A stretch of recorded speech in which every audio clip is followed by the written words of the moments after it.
Uh-oh. What happened? Oh, oh, oh, oh, oh. All right, we're good. Peter just lets me know, hey, your microphone and stuff is not working. So if you can't see this, let me know and I will get it fixed. So if you can hear me, cool. If not, let me know so I can fix it. But these guys are backing up something. Like I said, I, for one, do not believe anything unless it has evidence. The facts back up what you're trying to tell me, and you can tell me where to find these facts or give me some research or something to go to. A lot of people have a tendency to believe whatever people are going to tell them. And that is my problem. That is something that I've always had conflict with. That is something that I've always said, I'm not just going to take somebody's word for face value. I have to do research and check things out myself and look it up and figure this out. So I guess when it came to this stuff, these guys were like, I guess these flat earth people are just going to just say that this video is fake. And I got on there and I was like, well, you know, how do you know they're out in space? I mean, he's probably just flying up, and hasn't been able to pass, what people call the firmament or they call the dome or whatever. So I was just throwing it out there. I didn't even say I believed it. I disagreed with it. I was just asking about it. So the guy got on there and just started blowing up and was like, "Oh, you're just one of those flat earther guys, and you're freaking stupid, and you're an idiot." And I'm like, "Wow, dude! Like all I said is that how do you know it's really happening if you haven't seen it or you haven't experienced it?" And he's like, "Well, a lot of astronauts, he was just rebuttaling, coming back at me." So anyway, yeah, I didn't get mad. I didn't cuss him out or anything. I mean, they were cussing me out and stuff. I, you know, wasn't being belligerent with the guy.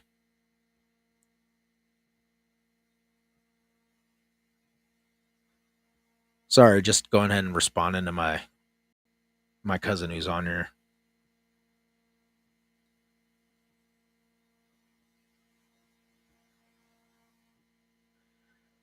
Um, so yeah, like I said, I mean, this is just a place where we can talk and have open discussions about things and just, shoot the shit about whatever we want.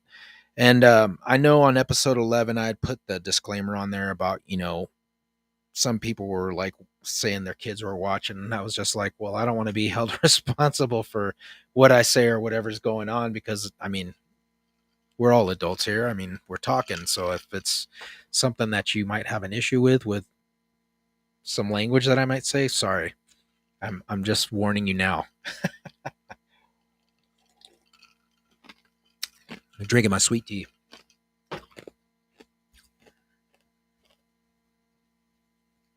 So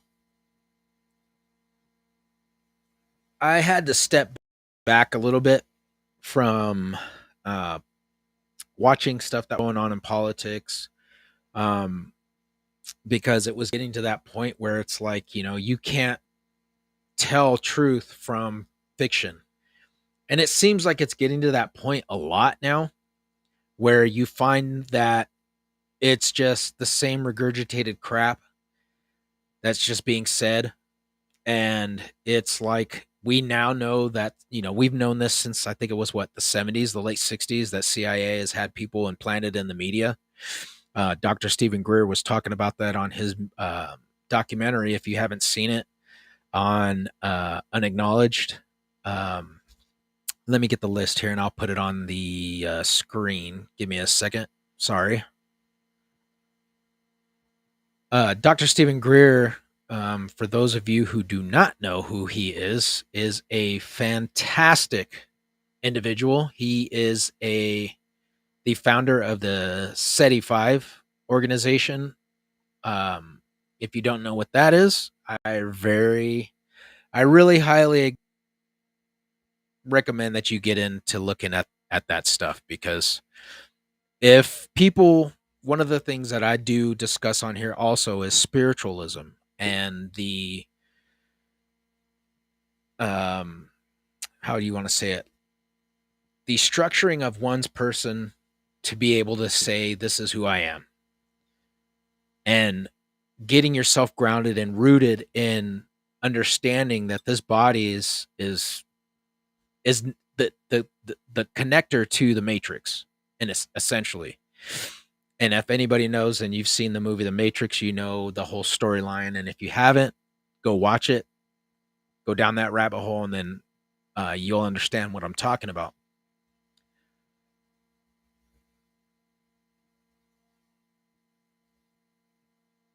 Meditation.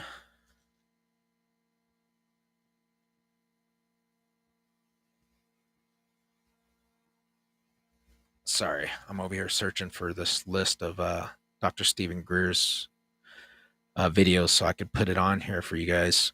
Um, the grounding and rooting of oneself, and understanding that this body is what grounds us here to this plane, but your spirit is free to travel and leave, and being able to see things or do things that your body can't do because your body is here. So Dr. Stephen Greer, like I said, is a part of the SETI 5 movement, and he has organized this group in order to give people the ability, who have experienced or who are awake, in the sense that we understand that we are not seeing things as they are. We are seeing, for what we're seeing naturally. The people that are awake, that are seeing things and understanding the truth behind of the nature of what is going on in this world. And the people who are awake in that sense are the ones who will be, getting in contact or experiencing or doing things because they're spiritually awakened and can understand and see things. And there's a lot of people in life, like I said at the beginning of the show when I started this podcast, when I first was growing up, I had experienced a lot of things that were crazy and I didn't understand, but I understood one thing: something is not right with what I've been told. It just did not seem legit to me. And I always questioned everything, everything. And I never once said, okay, well, whatever, and just take it. I was always questioning things. I was always trying to experience things and figure things out because I knew that it was not right. So now as an adult, and I have the ability to do a lot more things, and going through experiences that I've gone through, such as, being a father at a younger age and raising my children, and going through marriage and divorce, and being able to go into the military after people were saying that I was never ever going to do it because I dropped out of high school, but I got my high school diploma and was able to go into the military. A lot of people doubted me, and it was really sad to understand that you were supposed to have people that are supposed to back you up, and they doubt you. And I'm just giving the background of me because this is how I came to my sense of awakening. And I was raised Catholic. I was baptized Catholic, raised Christian. Both of my parents were pastors. And as I said, when you're being force fed this stuff for so long, you believe it until you start realizing and coming into the understanding that, hey, wait a minute, there's something else to this story. And that's what I felt all my life. Something else is going on. It just did not seem right. So if you felt like that, you understand what I'm talking about. So one thing that always bothered me, and I always asked my mother, or asked family members, or asked my youth pastor or my pastors or whoever, who were these people that were here before Adam? Because if God created Adam, who created these other people? I'll never forget that. That was the first thing I remember asking. That's what led me on my journey to down the rabbit hole and opened my mind and my spiritual mind, my third eye, my pineal gland. If you don't know anything about that, research it. It will blow you away. That's what started me on my journey years ago while I was in the military and I was downrange, was seeing and experiencing these places in the Middle East that were historical, and being able to touch and stand in these places where men of renown, holy men, Abraham and Joseph and Shadrach, Meshach, and Abednego were. It's amazing because it's like you experience it and you could feel the energy in the area. I can't explain it. But my journey began with that. There has got to be something more to this life. There's got to be something more to this universe. There's got to be something that is happening that we are not being told, that we are not seeing with our own eyes, but we know it's there. We can feel it. And a lot of people experience these things, whether it's through paranormal events, whether it's through visually seeing something that they can't understand, a life-changing, altering experience, a near-death experience, visually seeing something that you can't explain that changes your mental aspect and your thoughts on life itself. Some people will understand what I'm saying and some people will probably not. But you are not alone. And that is the reason why I'm saying what I'm saying, is because I would like people to understand that it may seem weird, but you're not alone. Weird is good in a certain way. So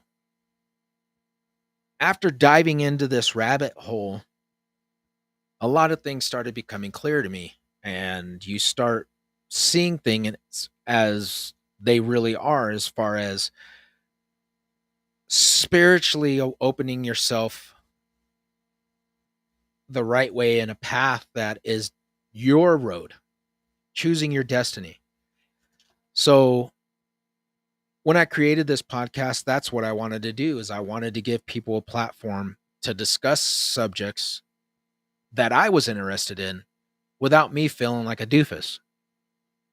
So if you are first coming to this podcast, and I appreciate you being here, for everybody who is supporting me and who is visually um, supporting this podcast, I thank you, because without your guys' support, I would just say, yeah, screw it. I don't want to do this anymore.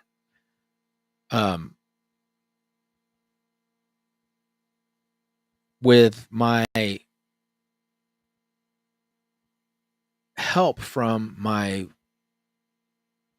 wife, I love her to death because she has literally helped me along the way to better understand myself and to help me in getting this done. And I just want to say thank you to her, to my family members, to my mom, to my dad. Thank you guys for allowing me the opportunity to do this. So thank you. So everybody who is coming on and who is joining the episode, the one thing that I wanted to talk about today, and it might seem weird, it might be off topic. So I see a lot of people coming on and they're getting off. Like, whatever. One of the things that I wanted to discuss today for a brief period is the lack of understanding, I guess is what you could call it. I don't believe that people understand what veterans go through or what veterans have experienced or what veterans deal with day in and day out. Um, because I deal with it myself. I see how people say things or talk to you or even without them even knowing that I'm a veteran, I won't even say anything. I mean, I wear my dog tags all the time, but sometimes it's not in my shirt or outside my shirt because I wear them outside because in the military you got to keep them in. But now that I'm out, I wear them out. So a lot of times, people will say, "Oh, well, what about this?" Or they talk about things that bother them or concern them because of their day to day lives. And these are young guys, and I sit there and I'm like listening to them complain about life and complain about the things that they've gone through. And I'm not discrediting them. And I'm not saying that it's something that, you know, it is what it is. But what I'm saying is that I think this generation of the youth is about to have a very big awakening, a rude awakening for this country, for the world, for this generation, period. And as a veteran, it scares me and it worries me because you see how this youth is reacting or how they are. They can't do anything right. You've got to tell them 50 times. They really don't give a shit. um the disrespect for anything in society, and the way that the government is allowing things to happen or giving them more of a freedom and taking the freedoms away from a lot of the parents of disciplining their children or just raising their children in general. I mean, we've heard, Kamala, whatever the hell her name is. I call her Camel Toe Harris. But Kamala Harris, saying that, your children are not your children. They belong to us.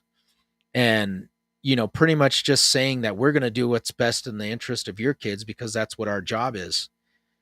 And you see a lot of kids that are doing things in society because of the way that they've just been weaned into these platforms of just thinking that, I mean, for us growing up, and correct me if I'm wrong, kids in the 80s, we watched a lot of TV and we emulated our heroes. We did crazy things. MacGyver, we had the Fall Guy, we had the Dukes of Hazzard, and that was a little bit before our time, but still at the same time, we still watched that stuff. And we had episodes or shows or things that were coming across our view of, going to our friend's house and seeing magazines that we shouldn't have been looking at, or looking at videos or movies that were horrible, like horror movies. And I didn't go out and want to freaking kill somebody because I watched a horror movie and it made an influence on me. I didn't want to go freaking sit there and go jump a river with my dad's car and steal it and take it and just do whatever the hell I wanted. I'm pretty sure there's been some kids that have done that, but I'm just saying this generation of kids these days, it really fucking scares me because these kids are off the chain. This generation period is off the chain. The adults that grew up after us without having to experience a lot. I forget sometimes that it's 2023. 9/11 was 23 years ago, 22 years ago. So a lot of these kids never experienced horror. I lived through the Cold War. I watched the Berlin Wall fall. We were there in Europe when my dad was stationed there, so I got to experience that whole thing with terrorists wanting to come and blow up the buses that the kids were on, and we had to have military escorts to school and from school. But I think this generation of children, with everything that's going on in society, I mean, we've got disclosure that has happened that we've been trying to push for years. Years we've been trying to do this. And now we're finally starting to see the tip of the iceberg with them telling us that, yes, there are extraterrestrials that have come from somewhere else. Yes, we do have freaking flying discs or machines that are built by these extraterrestrials that are from another place. Yes, we have found these bodies inside of these crashed vehicles. But at the same time, as you will see on the link that I posted in Secret of the Unknown, a lot of people aren't going to see it, so I'm sorry. But if you go to the website on Facebook, Secret of the Unknown, you will see the link in the comment section of this live video that I put in for Dr. Stephen Greer. But Dr. Stephen Greer talks about the false narrative of the fear that the government is trying to place in our civilization on Earth, that these aliens are hostile and that they are a threat to humankind. And one of the points that he makes is that people do not understand that these beings are flying in crafts that are not from propulsion of gas, coal, steam. The propulsion that these creatures are using is the capabilities are thousands of years beyond us. And they travel light years at the speed of light from not here, but from some either other realm or some other distant galaxy. But these beings are real. And if it was a threat to society, I believe that, as Dr. Stephen Greer, they have the capability to wipe us out if they wanted to, but they haven't. So if they were hostile, they haven't done it and they haven't showed it yet. But the narrative is that the government is actually doing abductions, cattle mutilations, doing these things that you see around the planet. Like I said, abducting people, doing experiments on people, injecting them with things and extracting things from people, giving them the experience that,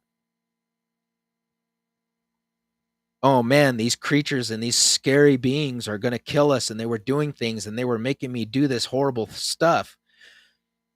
There are military people who have come forward and said that this stuff is staged, that the government is actually doing it. And if you go into the link that I sent you, like I said, you could see it for yourself. Look up the movies. The one that we watched was Close Encounters of the Fifth Kind that he did. And I think it came out last year. Very good movie. Explains all of this stuff. But as I said, as a veteran, seeing what this generation is having to deal with as compared to the generation that I grew up with and the men that I served with and that were a part of my generation, we all experienced and went through things that I would not wish on my children. I would not wish on my family. I would not wish this on anybody else's family. And the thing of it is that we all did something in the name of our country, for our country, sacrificing ourselves, our lives, putting our lives on hold. A lot of us serving in the military, which I don't regret. I love it. I miss it every single day, and I miss my brothers. But what I'm trying to get at is this. Just as Dr. Stephen Greer was talking about the government, shadow government, and the government trying to be able to manipulate society with whatever's going on, and we all see it in the news. Ukraine war, Russia, war breaking out in Haiti. We've got what's going on with the Houthis, whatever. Sorry. Breaking out and fighting for their territory and their rights.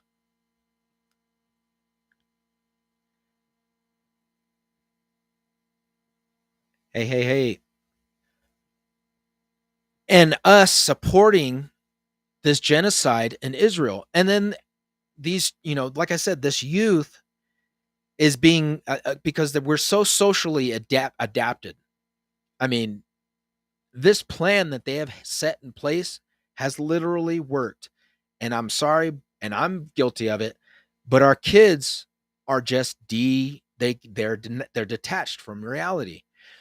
And one of the things that us as veterans that served our country in the name of freedom, in the name of revenge, we have literally sacrificed years of our lives in the name in harm's way for a lie. And we know this to be true. And anybody, it might push on some people's buttons. And I'm sorry. Give me a second. I'm going to shut this window because this sun's about to burn my eyes out.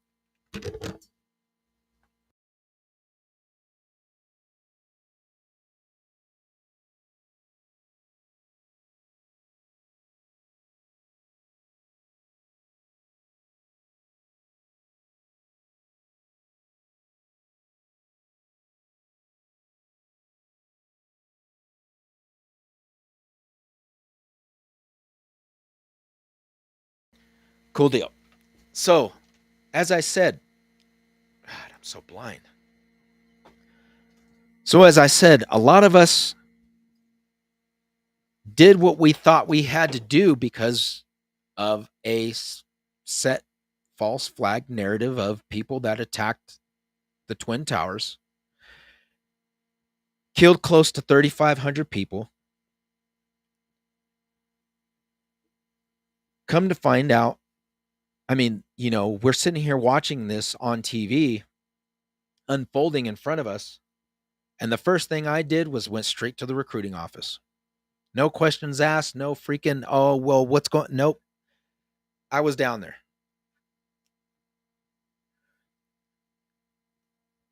And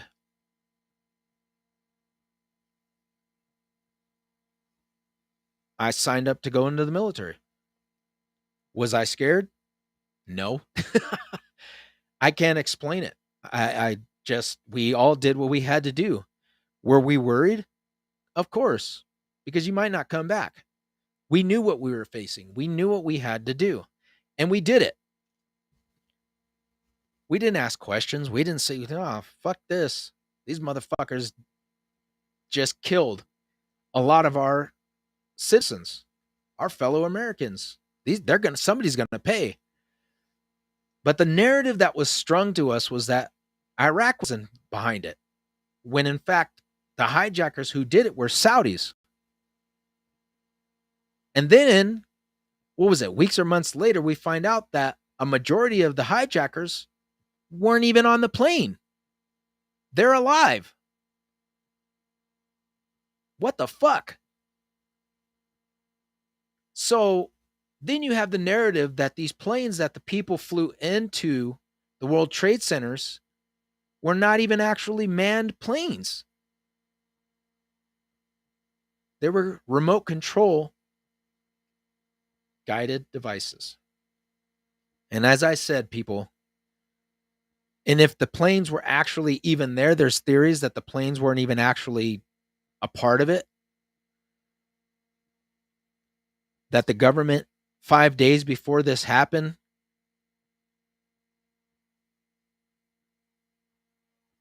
had government agents going into the facility, cleared the whole building out to plant thermite charges at certain levels in certain areas, because I posted a video that showed exactly how the World Trade Center was reinforced. That thing was set to it was able to withstand a plane attack. The reinforcement of that building was so incredible. It was ahead of its time. It was actually the founding of how other buildings were made. And watching this thing fall the way it did, you even hear firefighters talking about it on documentaries. When they were watching it, they were like, the floors were just blowing out and you could just see them going poof, poof, poof, poof, poof, poof, poof, like a detonation. And you could hear it. And even before the towers fell, a lot of people said that they heard, or you could see it on video cameras, because I used to work for Pelco. We made CCTVs, and we actually worked with a lot of the buildings in New York. And our old boss, Dave McDonald, rest his soul, great man, was actually the mayor, the parade mayor for the 4th of July or St. Patrick's Day parade or something, the Grand Marshal. And they flew a lot of us out there to New York and going into the World Trade Centers, and we're able to go and see inside, because Dave McDonald, I think he had a floor somewhere on like the 20 or the 92nd floor or something of Tower 1. And he took a lot of people up there and they had lunch and dinner and they hung out and I think they were there for like 3 or 4 days. So when you see something and the narrative that is being spun, you find out these little things. The owner of the building took out a $10 million policy or something, and he added the insurance added in case of possible plane attacks, and this was like a day or two before the World Trade Center ended up getting hit. Why would he do that? Makes think, right? Another thing too is that World Trade Center 7 was never even hit by anything. Demolition falls straight down. And the reason behind these buildings being destroyed, World Trade Center had a stash of gold and artifacts and things of value that were in the basement of World Trade Center. World Trade Center 7 had documentation and information that was vital to the information that was being told by Donald Rumsfeld about how we can account for, what was it, 26 trillion or 42 trillion dollars or something like that, whatever it was unaccounted for and we don't know what happened to it. Well, who the fuck was in charge of that shit? World Trade Center falls, all that paperwork gone. Pentagon hit. But what we thought or what we were told was a plane, right? Oh, a plane hit the Pentagon. Oh, Jesus. And then you have the other plane that nosedived in Virginia, I believe it was, straight down. And the hijackers were supposedly taken over by the guys on the plane. And in some of the audio that you even hear, you could find all this stuff. You can find these videos of people calling their family members, calm as fuck. Babe, I just wanted to call you and tell you that I love you. And I'm so sorry about everything, but the plane's been hijacked and we're probably not going to make it. And they're saying something about flying towards New York. And I just wanted to tell you I love you. And at the end of one of the calls, you hear one of the females, after she tells her husband, I love you, 1, 2, 3, she goes, it's fake. I'm not making this shit up, folks. There were reports that we're seeing of planes landing in Cuba, in South America, and people were being escorted off of these planes. And a lot of people were like, what the hell is going on? Like, these are American flights. Why were they being diverted here? So that goes back into the remote detonation of these remote piloted planes. And of these planes, as I am clearly stating, because like I said, do your research.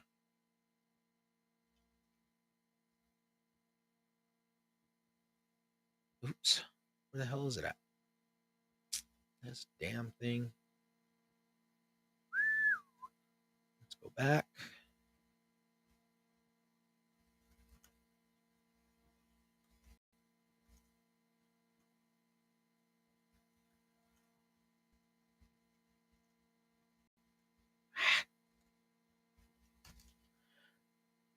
Let's see if I can find this.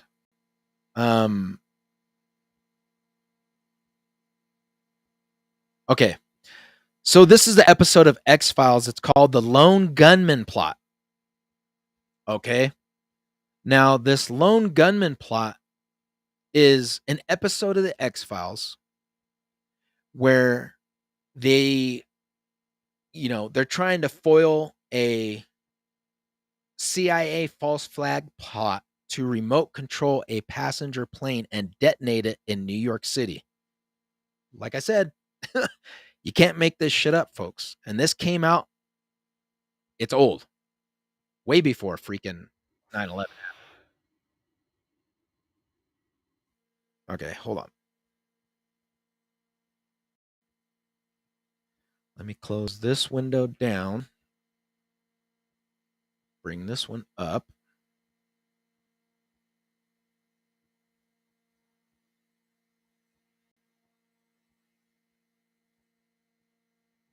All right.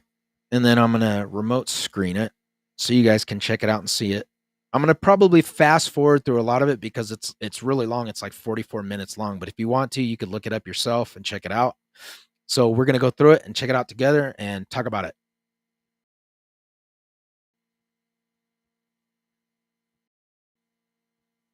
Come on, come on, come on. My internet is taking forever, so. Hey, baby.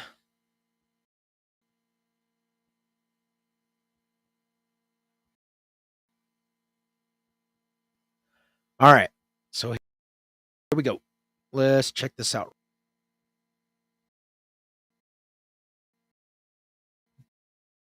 Yep, that's not working. There we go.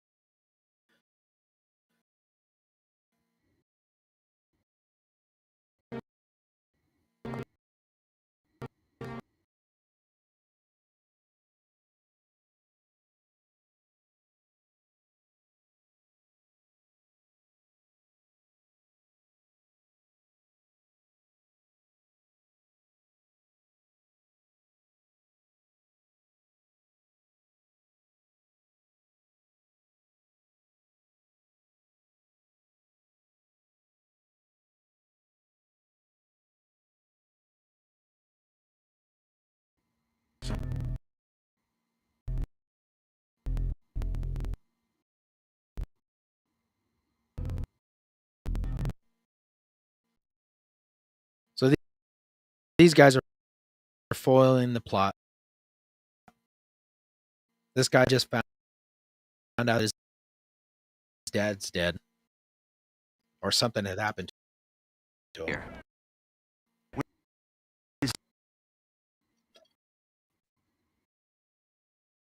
Another one of your wacko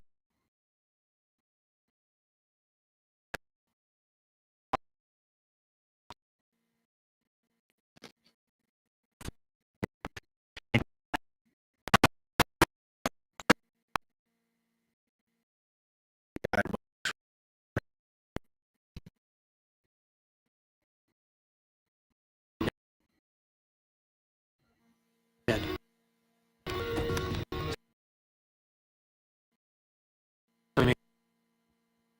All right, here we go.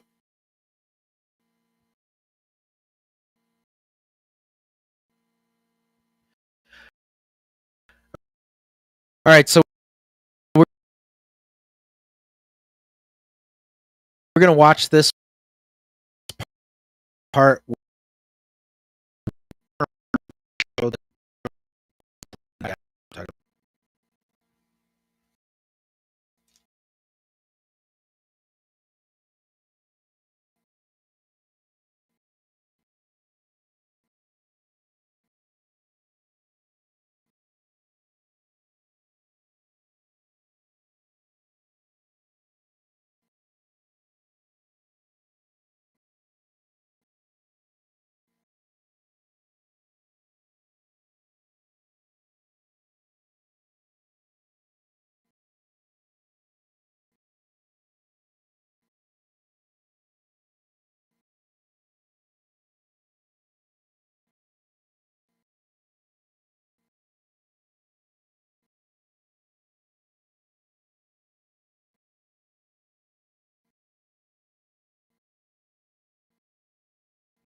So now she's going to help.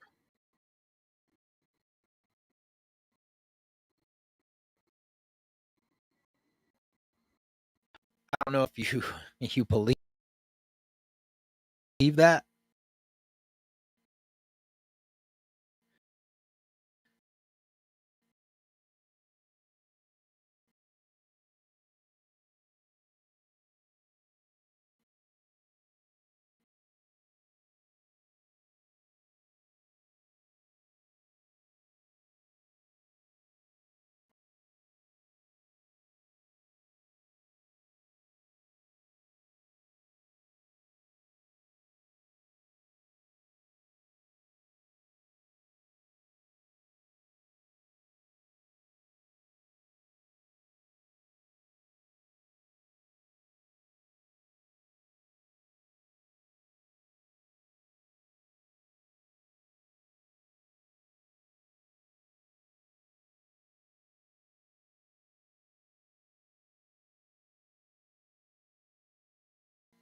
A lot of people just refuse to believe that the government would be capable of doing something like that. Now, like I said, you can take it for what you want. Could it just be a coincidence? It was just something that they did? We'll never know, right? But the evidence of them being able to do something like that and it actually happening, I believe that yes, it could happen. And it did happen because we all seen it September 11th. And it is something that will always be a part of who we are as a generation. I know it will for me. I know it will for my friends and my brothers who we all signed up to go and defend our country in vengeance because of what they supposedly told us. And with that being said, as I said, things happened that led to us going into the invasion of Iraq. Why we went to Iraq, if the Saudis were behind it, nobody knows. Nobody knows because everybody was asking, what in the hell? Why? Why are they not freaking going after the Saudis? Why are they not making them pay? Why are they not arresting everybody? And the thing that I'm getting at is that a lot of us have gone and moved on with our lives and we have families, things have changed. And for a lot of us, it wasn't so easy. It wasn't something that we could just switch off and switch on when we wanted to. My glasses. And a lot of us had to bear that burden and that pain that was something that we did not ask for. We didn't ask to turn into killing machines and you know we did what we had to do, yes. But the experience of what happened after the military or while we were in the military was something that changed a lot of us forever. I know a lot of friends that um, could not handle it, and their only way out was to say, I can't do this. I can't live like this anymore. I can't live with the thought of what happened. I can't live with the thought of what was going on. I just can't replay all this stuff in my head and have to keep reliving it anymore. And their only way out was to, unfortunately, take their own lives. And The sad thing about it is that we always felt alone. I know I did when I first got out in 2009 and I got home. I just felt like shit. I didn't want to be around anybody. Um, the circumstances of why I got out of the military, I did not want it to happen that way. I wanted to stay in the military, but because of some injuries and some things that were going on internally in my head, I have, some other things that are going on. I'm not going to get into it, but a lot of my brothers felt the same way and had a lot of issues, but they did not have the support or did not want the support because they felt it was being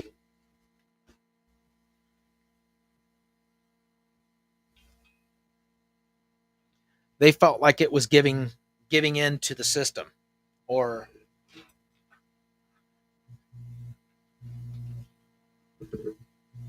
like they weren't strong if they went and found help, or they just didn't want to deal with it. I don't know, but I know talking to a lot of my brothers who have had that thought. I've had those thoughts. I've gone to that point where I was just like, fuck this. I don't want to deal with this shit anymore. I'd rather not be here and have my family dealing with me and seeing me like this. And I had come to that point. So what I'm getting at here, folks, I know it's like a big thing, and this, a lot of people are like, man, why the hell are we doing this? La la la. A lot of people don't understand that with everything that's going on now, with the threat of World War III, with the threat of us being our children, possibly being driven into another war that we have no fucking business being in, that has no interest for the United States or America and its people. The seriousness of what we are facing here. I mean, what is really going on? I have my son who is currently serving in the Navy from my previous relationship. I was so damn proud of him, but I was scared at the same time because you don't want to see your kids have to go to a possible threat of all out war. But at the same time, I was very, very proud of him because I was like, what you're doing, and I talked to him. I'm like, what you're doing is very, very honorable. It's an honorable thing to step up and say, I'm willing to sacrifice my life and lay my life down for those that I love, for my country. And some people don't see it that way. They say, well, why in the hell would you do that? What's so great? Well, blah, blah, blah, blah. The one thing I have to say to people that doubt our military, that doubt the people who do sacrifice their time, their life, sign on the dotted line and say, hey, I'm about to step into this shit and I'm going to give it everything I got and I'm going to do it because I don't want people fucking with my country and my family, and I don't want to see people suffering. Stepping up and doing something like that is not something that you should take lightly.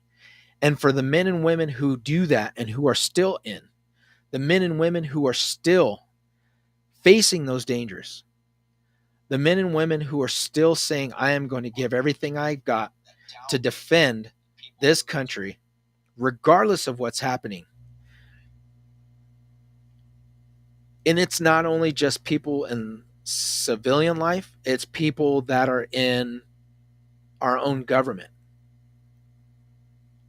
People who are in our government that do not have respect for our military, that do not have the backing to support our military in its endeavors to make it great, to give it everything it's got in support of defending this nation. They are a cancer to the liberties, justice, freedom, and they're destroying it. We are seeing the weakest that our military has been in a long time. Our recruitment numbers are down, so far down that people are starting to, generals are saying that our military is so far low. The reason why we can't see people coming in to the military service, and this is not my mouth, This is coming out of congressmen who are asking the generals, why are we not getting numbers? And the generals were replying and telling them because they do not see that it is worth them sacrificing their lives. They don't see it. I mean, why would I need to do that? Why in the hell would you ask me? That's stupid. I'm gonna fucking go make my TikTok videos and me fucking dancing and fucking doing something stupid. They see it as a way of, it's not honorable. It's not something that they would fathom in their fucking wildest dreams. This generation of kids and people that are being manipulated by the system, the media, they are making America the lowest priority, even amongst its citizens. And trying to tell you, hey, we should be sending trillions of dollars to this other country. We should be sending trillions of ammunition and expenses to help another country kill innocent people. And people are like, yeah, you're right.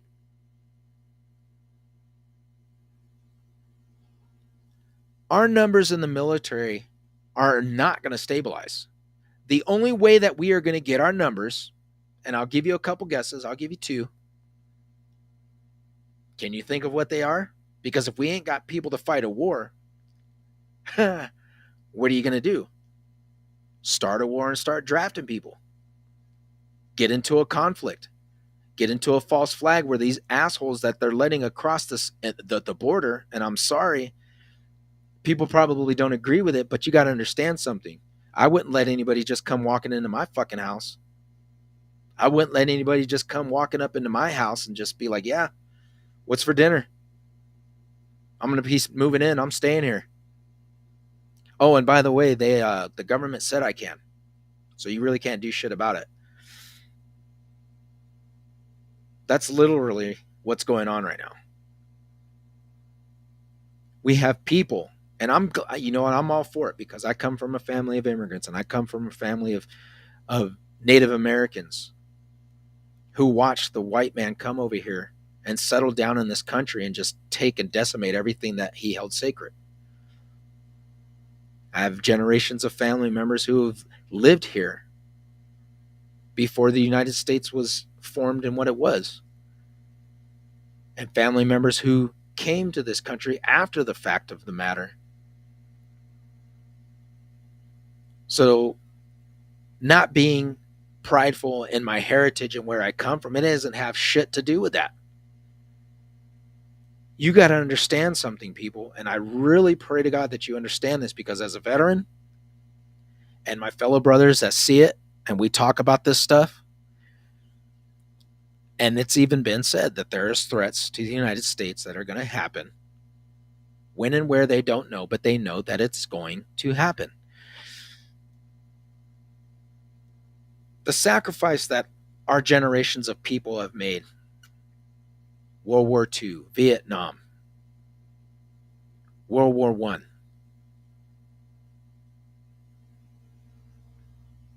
fighting in covert operations around the world, holding off the threat of these a-holes coming into this country to be able to destroy it from within, is now being undermined. We all did that for nothing. What the fuck did we go over there and fight for?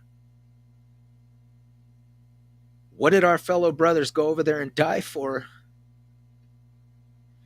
If we were just going to give this country over to the fucking people that we're trying to keep out.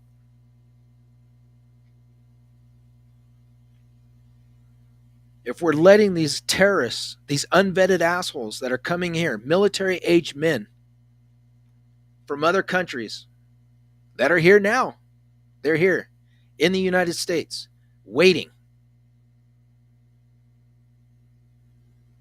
What did our brothers sacrifice? What did we go over there and do? For what? The horrible shit we fucking faced and the things we did, for what?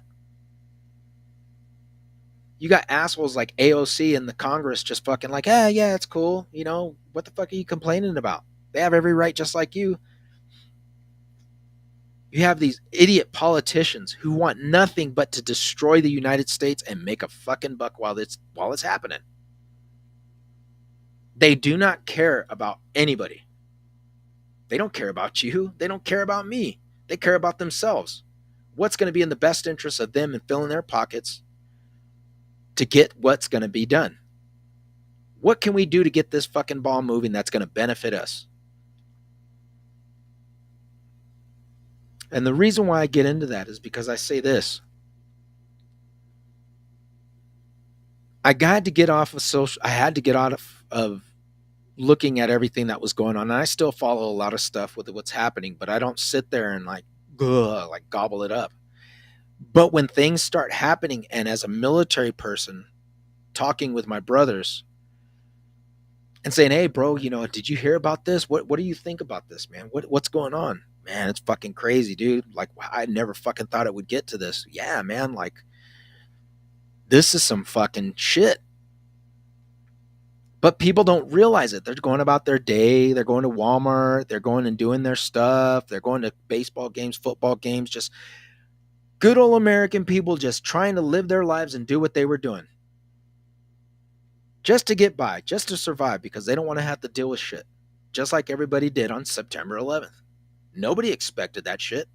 Nobody fucking expected people to fucking terrorously fucking destroy our way of life, because everything was not the same after 9/11. We gradually just slowly declined to just give our fucking freedoms up after that, which has led us to the fucking state that we're in now, because these assholes are listening to us. They're watching us. They're hearing everything. They're fucking collecting all our information. They're telling you that they don't have money at the store because you got to go fucking digital currency. Why would you want to go digital currency? Because they can fucking control it. They can monitor your phones. They can monitor your TVs. They can monitor your computers. They can monitor your fucking anything that you have that's electronic that puts out a location, a signal. They can monitor it. And since September 11th, we have fucking seen the decline of freedom and our fucking way of liberty go right out the door. We've seen people who have been good men, who have been trying to come up against this machine.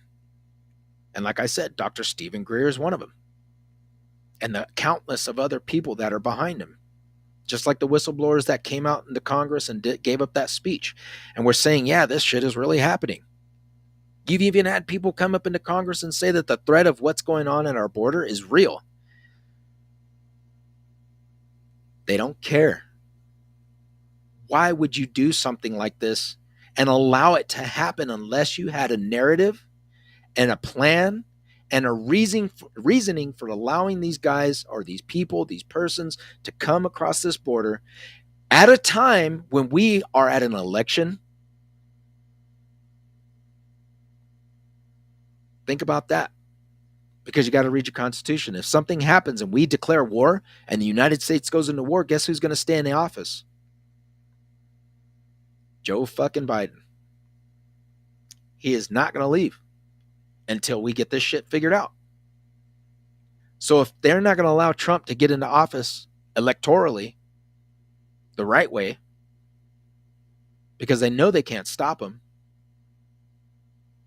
there are a lot of things that could happen that these assholes are capable of doing.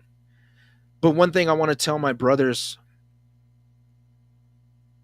with all of this, because I think about this a lot. I think about this all the time.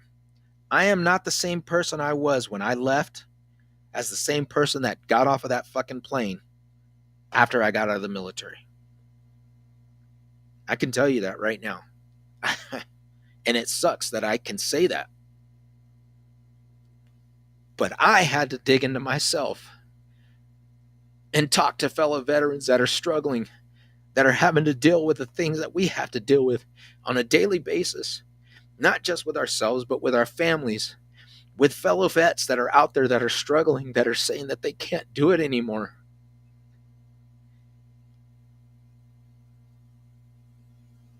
I just want you to know And if you know somebody that is dealing with that depression, that is dealing with that hurt, that is dealing with that notion of life is not worth it,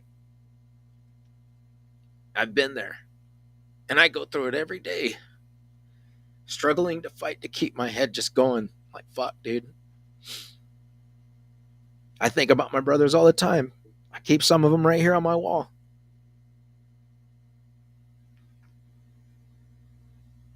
But the countless of others that I don't have up there, if you haven't gone and looked at that list of those poor young kids that are never going to come home, that are never going to see their mother, that are never going to come home and see their father, their kids. I look at my buddy Shaw's family and his kids growing up, and I'm like, fuck. They were just babies. Babies. Never get to experience their father. Some people never even get to start their families, get to enjoy the rest of their life, know what it's like to be married, to have a woman, to love her, to have kids. It's horrible. But that's the sacrifice we made. But we did it under the false pretenses that our government lied to us.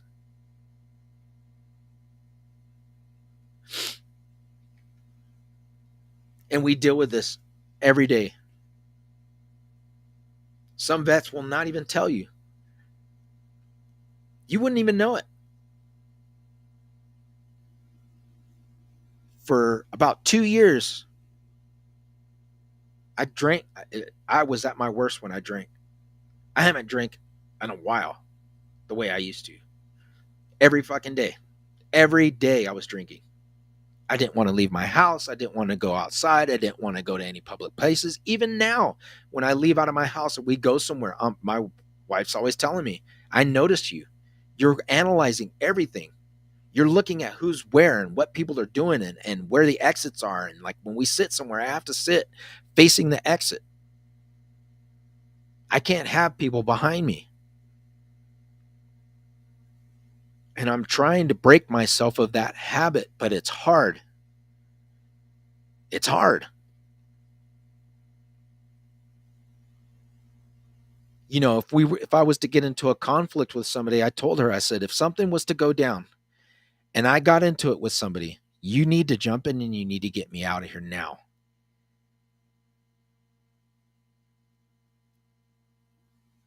Because I've been at that point where my military just kicks in. That's it. But we, as veterans, are seen as the threat because of the training that we've got, because of the things that we've done, because we've killed people. We've shot and learned how to use explosives and learned how to use weapons and learned how to drive vehicles and do unimaginable things that other people have not been able to do, will never ever do. We're seen as the threat. We are seen as the ones who are the outsiders.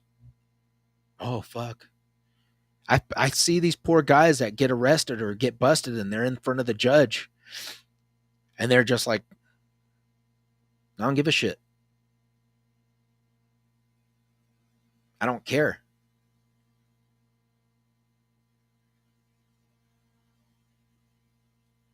And it's the rap that a lot of people get because they don't get help. They don't. It's hard. It's really hard. It took me 3 years before I decided to go and get help. Before I decided to go sit down with somebody and say, I need to fix. I need to get this back.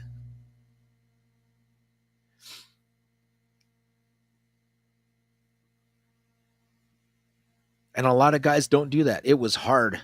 I had to swallow my fucking pride hard. I remember I tell my wife this the first time I went to go see a therapist, and this guy's sitting there looking at me, pretty much fucking judging me. And he's like, well, it sounds to me like you do these things because you want to kill yourself, like you want to die. And you feel like the only reason why you're here, you have that survivor's guilt.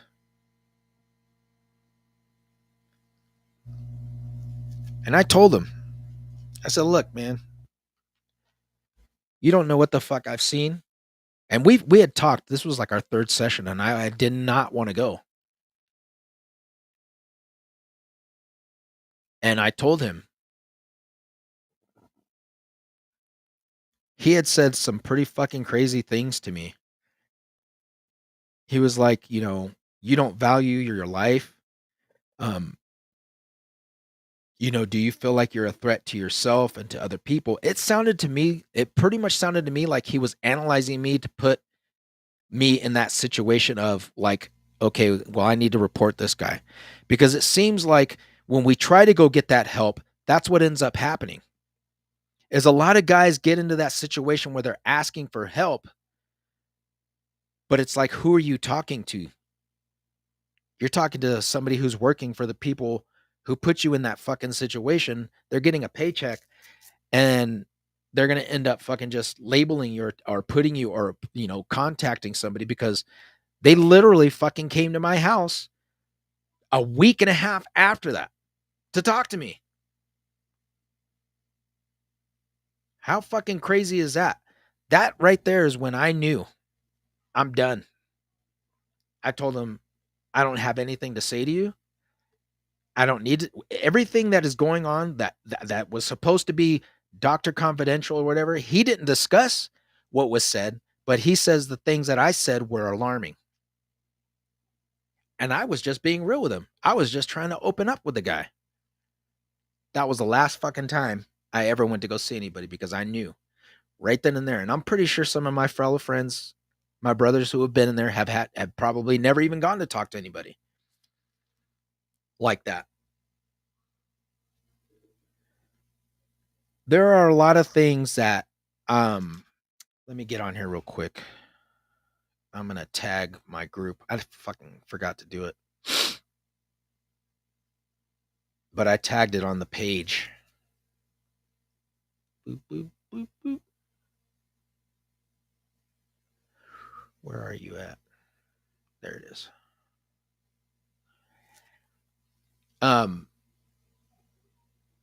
What it took for me, it's been 13 years.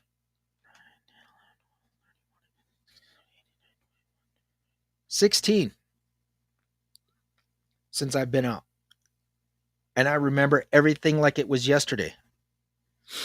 Smells, tastes, the way things felt, who was with me, what I was seeing, where I was at, the streets, the people.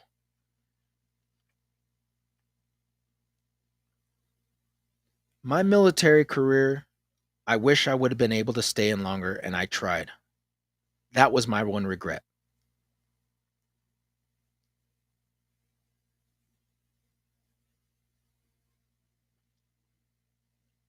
I always wanted to help people, and I always wanted to do things, and my brothers were my brothers.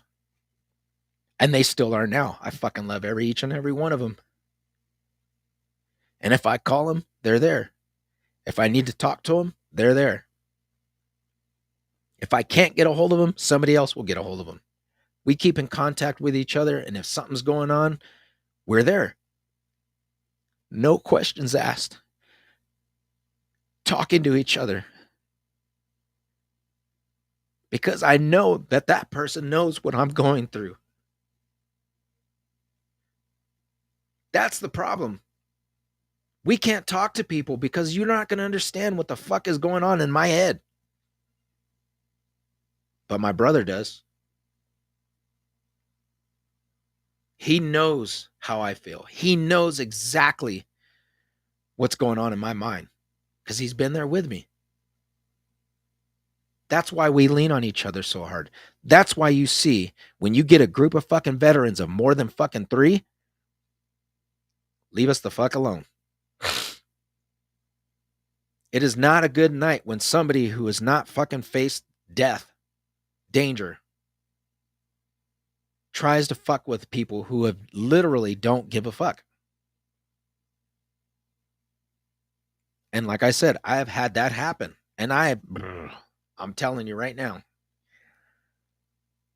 if the shit was to hit the fan for this nation, you are going to see a lot, and I mean a lot of fucking veterans, prior service men, women who have fucking gone through the shit. We are not going to stand by and allow this shit to happen. And I'm talking about thousands. Because that's who we are. That's what we do. We were made for that. And a lot of people are not.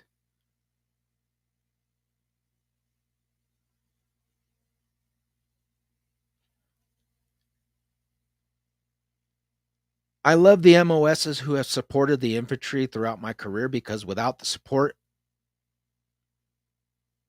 without the mechanics, without the chefs, without the doctors, without the support of MOSs that were there to support the infantry units that I was in, we would have got the job done, but they make our lives bearable. I think that's the best. Am I wrong? Can any of my brothers tell me, like, can they validate that for me? I mean, is anybody on here?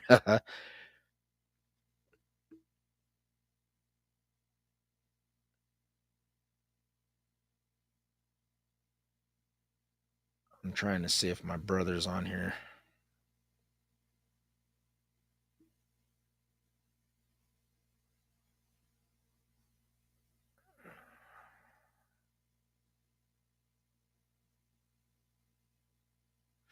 I think he's gotten off, but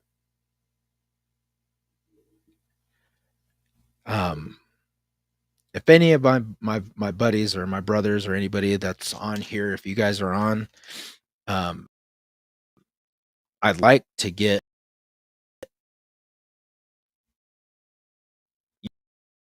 your guys' input in on this as well. Validate what I'm trying to say. And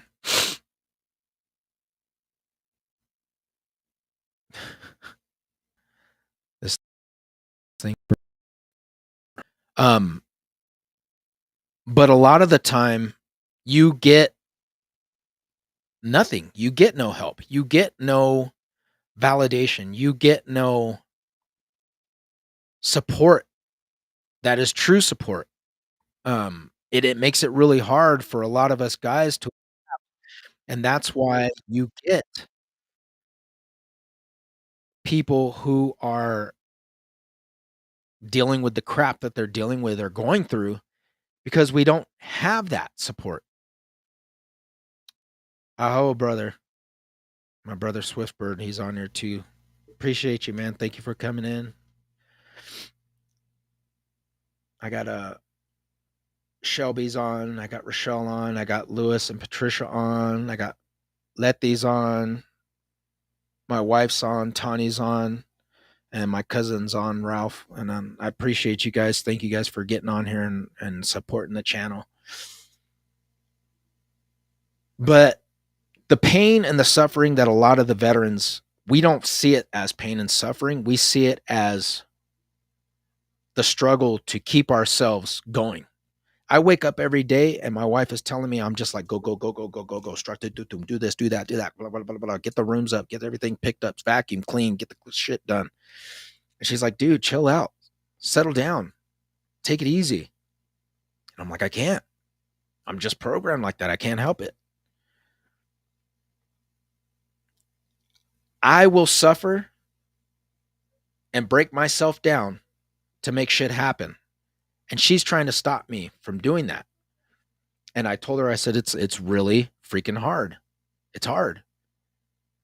You know, I've even had the doctors at the VA that have looked at me on my x-rays and my stuff that I'm, you know, they're wanting to give me surgery. And I've held that off for as long as I can hold it off. And they literally have told me, if you do not stop what you're doing, you're going to break yourself. You're going to make it worse, man. And they brought my wife in there and they told her the same thing. They're like, look it. I've always been a hands-on person. I've always been somebody who, you know, I just left out of a construction business for being with them for 4 years. You know, And another thing too is it's hard for a veteran because I went to college, right? Got my bachelor's degree, criminal justice administrative science. Whoop-hoo! Hooray! A fucking job. Couldn't do it. Couldn't fucking do it. I was too fucking far gone for them to break me, to mold me the way they wanted me. Now you get these guys who are prior service, but they weren't fucking infantry. A lot of them weren't.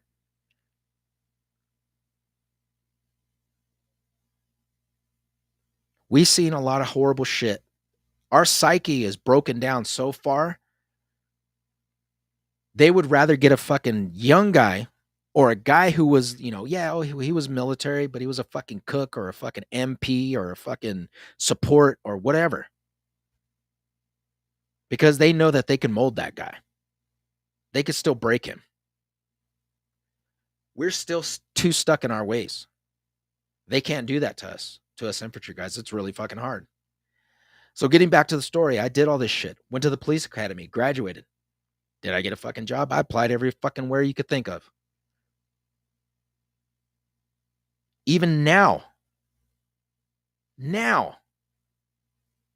applying for a fucking job, I can't do it. How the fuck do you think that makes me feel? And I just had this discussion with my wife. Babe, I'm sorry. I feel like I let you down because I'm not doing enough. I feel fucking empty and it hurts. Yes, I'm home taking care of our daughter who has a special need. She has low muscle tone. She can't do a lot of things that a baby that is her age can do. She's gradually building herself up, so I'm home with her. I get a fucking lot of flack for that shit.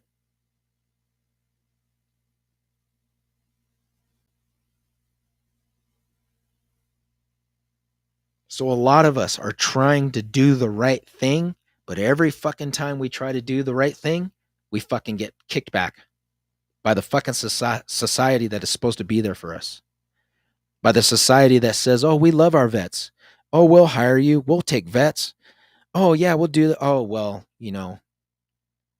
we can't get you because, a lot of my friends are like, well, I got, my marijuana card or I got an arrest, but I never got charged with it years ago.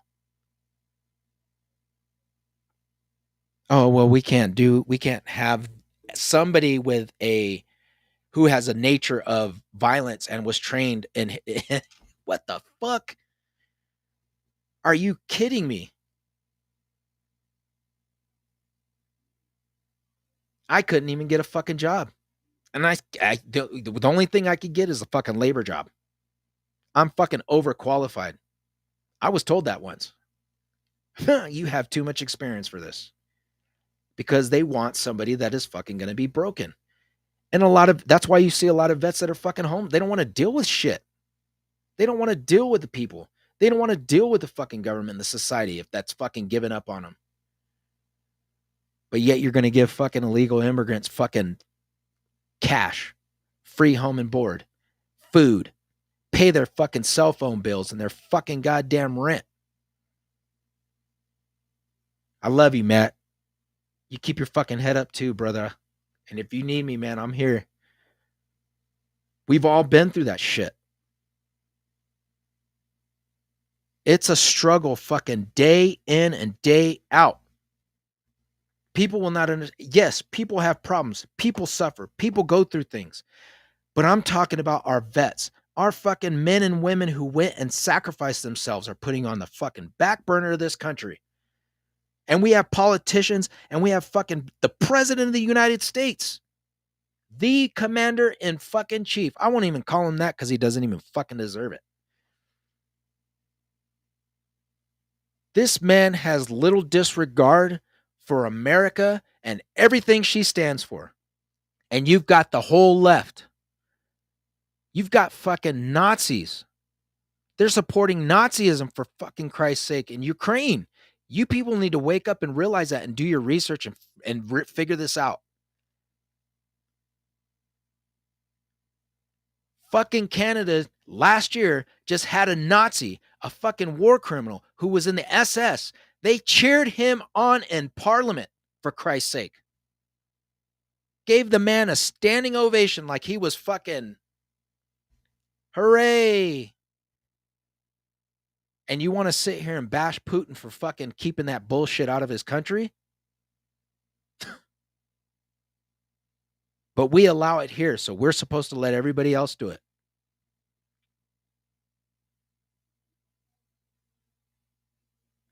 People, you better wake up and realize where this country is going and what's happening.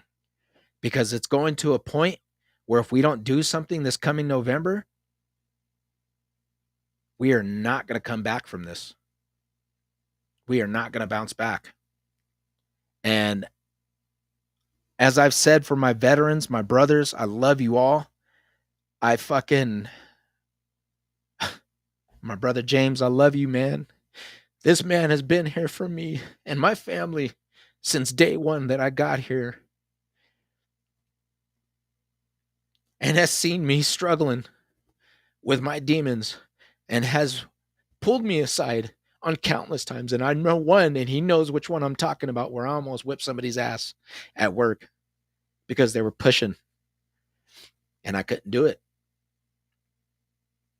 But James, I love you, man. And I appreciate you for being here for my family and my kids. And I will always, always have your back, bro. Veterans, I'm not putting us on a pedestal. That's not what I'm doing. But I'm saying this to my brothers. I love you. I care about you. And if something's going on, you need somewhere to stay, you need somewhere to go, fucking say something, please. You're hurting. Pain is not something we could just shove to the side. It's hard to fucking talk. I know. I've been there. And I still go through it every day. Every day. It's not something that just goes away. Like I said, I can't just turn it off. I can't just make it stop. And my wife gets on me because she's like, man, it's kind of hard to sleep next to you sometimes because you're just all over the place. I get up in the middle of the fucking night just to check my kids, to check my doors, to freaking check outside. I can't help it. I can't help it. It's the awareness and it's being alert at all times. You can't just shut that shit off. But it used to be worse. If you can imagine that. Veterans deal on something on a level of people who have gone to combat and seen things and done things and experienced it that a normal person in their right mind will never go through. They will never understand that pain. They will never understand that fucking shift of going from being somebody they were before going into the military to getting out and being a completely different fucking person. Day in and day out, you do your job, you go to work, you kiss your wife, you fucking say hello in the morning, get to breakfast, go out and do blah, blah, blah. Right now, people are away from their family. They're out in the fucking ocean. They're out on a base somewhere. They're out in a freaking middle of nowhere going, fuck, I don't even know if I'm going to come home today. The threat is real for them. And it was that way for a lot of us. And now we can't even depend on our own fucking goddamn government and our own country to take care of people. But yet we'll do it for fucking outsiders. That is what I'm talking about. That is the problem that I see. When you've got men and women who, yes, a lot of vets choose to go sleep outside, to be homeless, because they don't want to have anything to do with the government. They would rather go out, survive off of the land, and survive how they were trained to do than to have these fucking people who don't care about them, who don't give a shit, who are not going to freaking help them. That's how they feel. And I want to say something right now because I went from the VA in Fresno, California to the VA here in Reno, Nevada, night and fucking day. I want to praise everybody in the staff at the VA in Reno. I appreciate you to death because there's been times when I have called and I needed something and those people made it happen. I go to my appointments, my wife and my daughter are with me and they're laughing. They know us.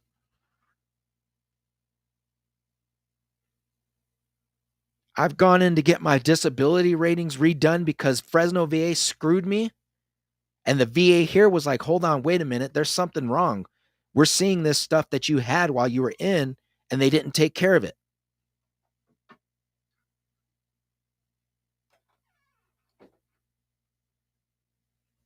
Night and day. My poor father served this country for 22, 23 years. That VA is destroying him.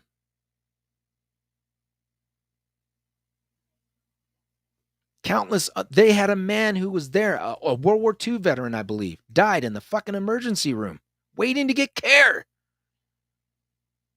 How fucking sad is that? And that's not even just there, that's everywhere. These people who work in these government facilities that are supposed to be taking care of these people are there just to get a fucking paycheck. And it makes me sick. When I go back home and I visit and I see the VA or I have to go there, I pray to God I never have to go there while I'm there. But when I'm there with my father and he has to go to the VA and I go with him, the last time I went with him, I fucking was irate. We waited there for what? An hour and a half, I think it was. Almost an hour before my dad got into his fucking appointment. He was fucking sick. He was hurting.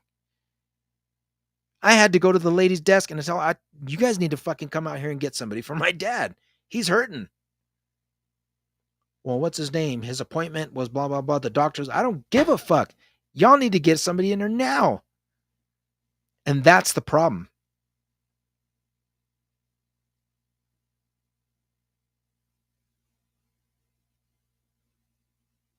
And I love you, brother. And if you need me, I'm here, man. That's the problem, is a lot of us don't have anybody. A lot of guys are alone. They don't have anybody to rely on. So they rely on their buddies. And a lot of their military buddies, like Matt is saying, are gone.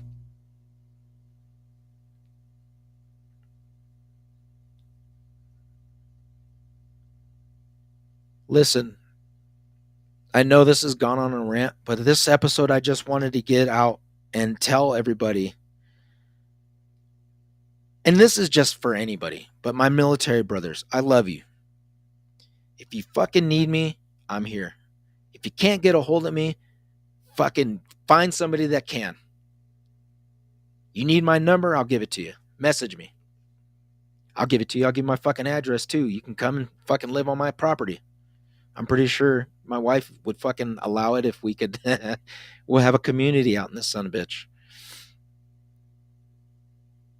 But if I could help my brothers understand that you're not alone. You're not alone, man. And it hurts to know that somebody would rather just take their life because they're so fucking tired. They're done. I can't do this no more, they say. Screw it. Please understand that there's a reason for you making it back. There's a reason for you being here. There's a reason why you survived the fucking hell, the bullshit.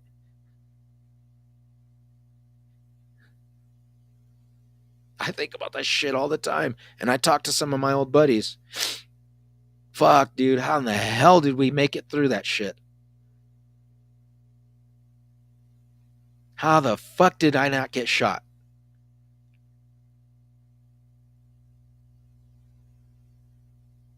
How the fuck did I not get blown up?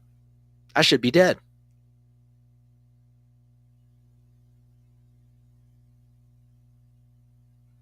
Experiencing the horrors of war and going through it and seeing it.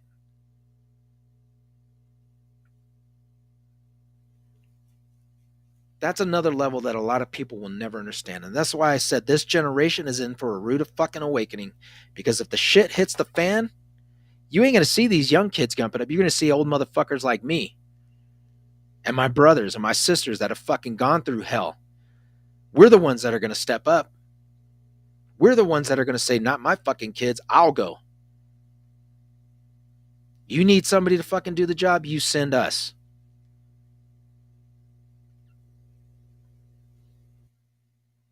You want the fucking job done? You want to fucking have fucking motherfuckers kicking down doors and fucking making shit happen? Send us. We'll do it. I'm not having my fucking kids go to a goddamn war that you fucking started, that you're trying to push us into. Oh, save Israel. We got to support Ukraine. Fuck them. Fuck them. We need to take care of this country. And if a threat comes here, trust me, we're going to make it happen. You done fucked up. You stepped into the wrong, you crossed over the wrong fucking border, brother. You better go back where you came from. Because you guys don't want this shit. A lot of these people that are coming here, people don't understand the ruthlessness that these assholes are willing to fucking go to the extremes. We've seen it. We've faced it. We fucking annihilated half of these fools. And now you're bringing them here to the country? What in the world? This is why I say, if these fools want to bring it, and it comes to that point where we got to stand up and we're going to take charge in this shit, there's a lot of good old boys that are fucking going to come right along with us and back us up. You better fucking get your shit and turn around and go back home, because you ain't going to win.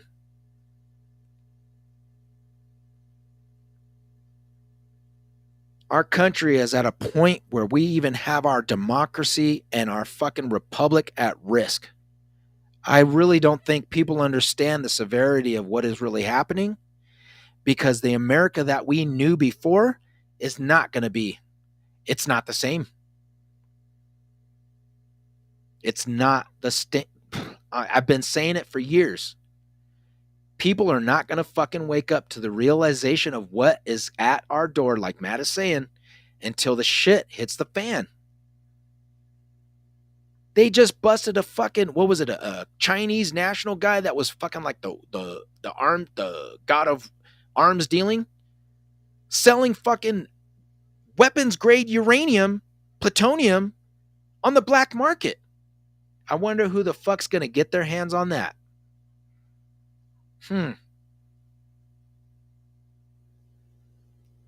People do not understand until something tragic happens. The government allows these assholes to do something that will fucking trigger an all-out war. But the price is going to be paid by the civilians. You think they're going to fucking sit there and send their kids? You think they're going to go to war? Fuck no. And I know they're fucking watching and they're listening to this shit, so I don't give a shit. But as a veteran who's been there and done the shit and been in the dirt with my brothers side by side, you assholes better fix your shit really quick. Somebody better fucking take control of the government and get it back on track. Because the plans that you guys have for destroying us, for degrading our democracy, for making us into a third world country, for destroying our cities, our way of life, and making people suffer. What gets me even more is the people that vote for this crap. Where are you? Where are you guys at? Y'all are quiet now. Ain't nobody sitting here talking about, oh, Joe Biden's the best thing since sliced bread.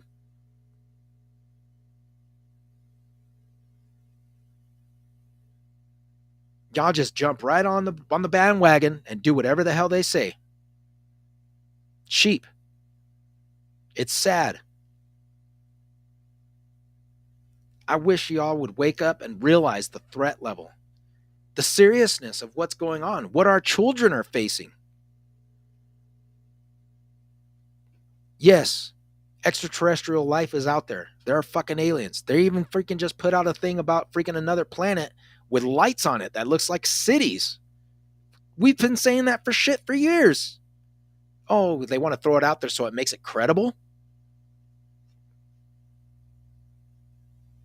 Nobody's heard about that. The suppression of the truth, folks. The suppression of the truth. Julian Assange and fucking whatever else. What's his name? The other young guy with the glasses. These people are being targeted as being traitors to the country for freaking leaking the truth to the American public about what the government was hiding. How does that fucking, oh, well, it's a thing of national security. What, that you're fucking lying to us about shit that you're doing? How the fuck is that a national security threat when you cannot be truthful with your freaking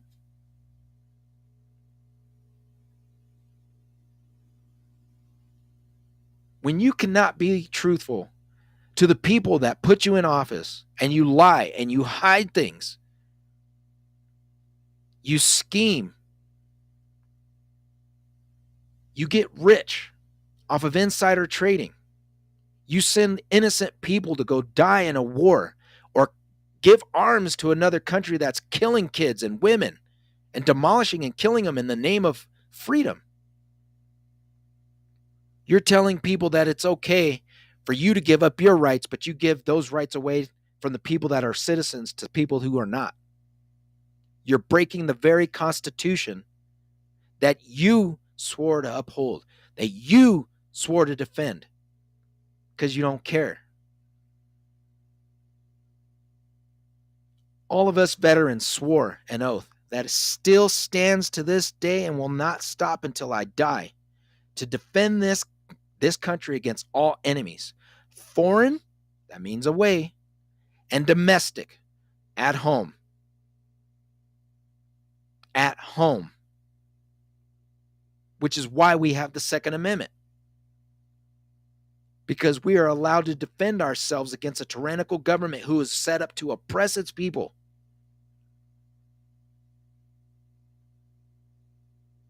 And veterans know this more than anybody.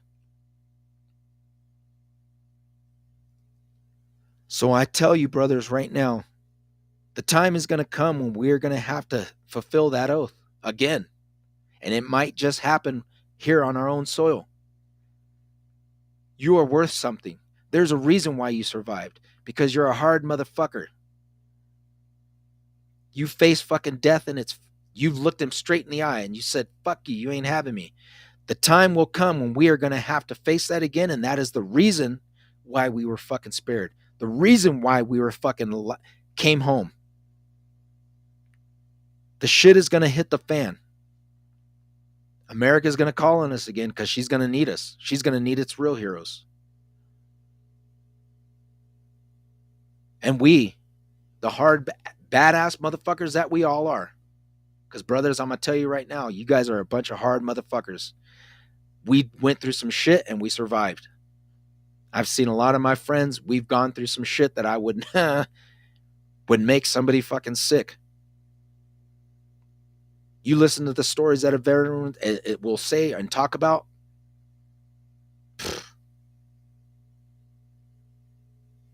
There isn't a person in their right mind that would step in that fucking lane. But we did. We survived it. We made it. And the purpose is that our country is going to need us again. She is going to call on us. And when the time comes, all of us are going to stand up and do what we need to do to take care of that shit. So remember this. You might not see your worth now. It might not come to you, but understand something. You are set apart from everybody else. All of us. We are set apart because we are meant to be.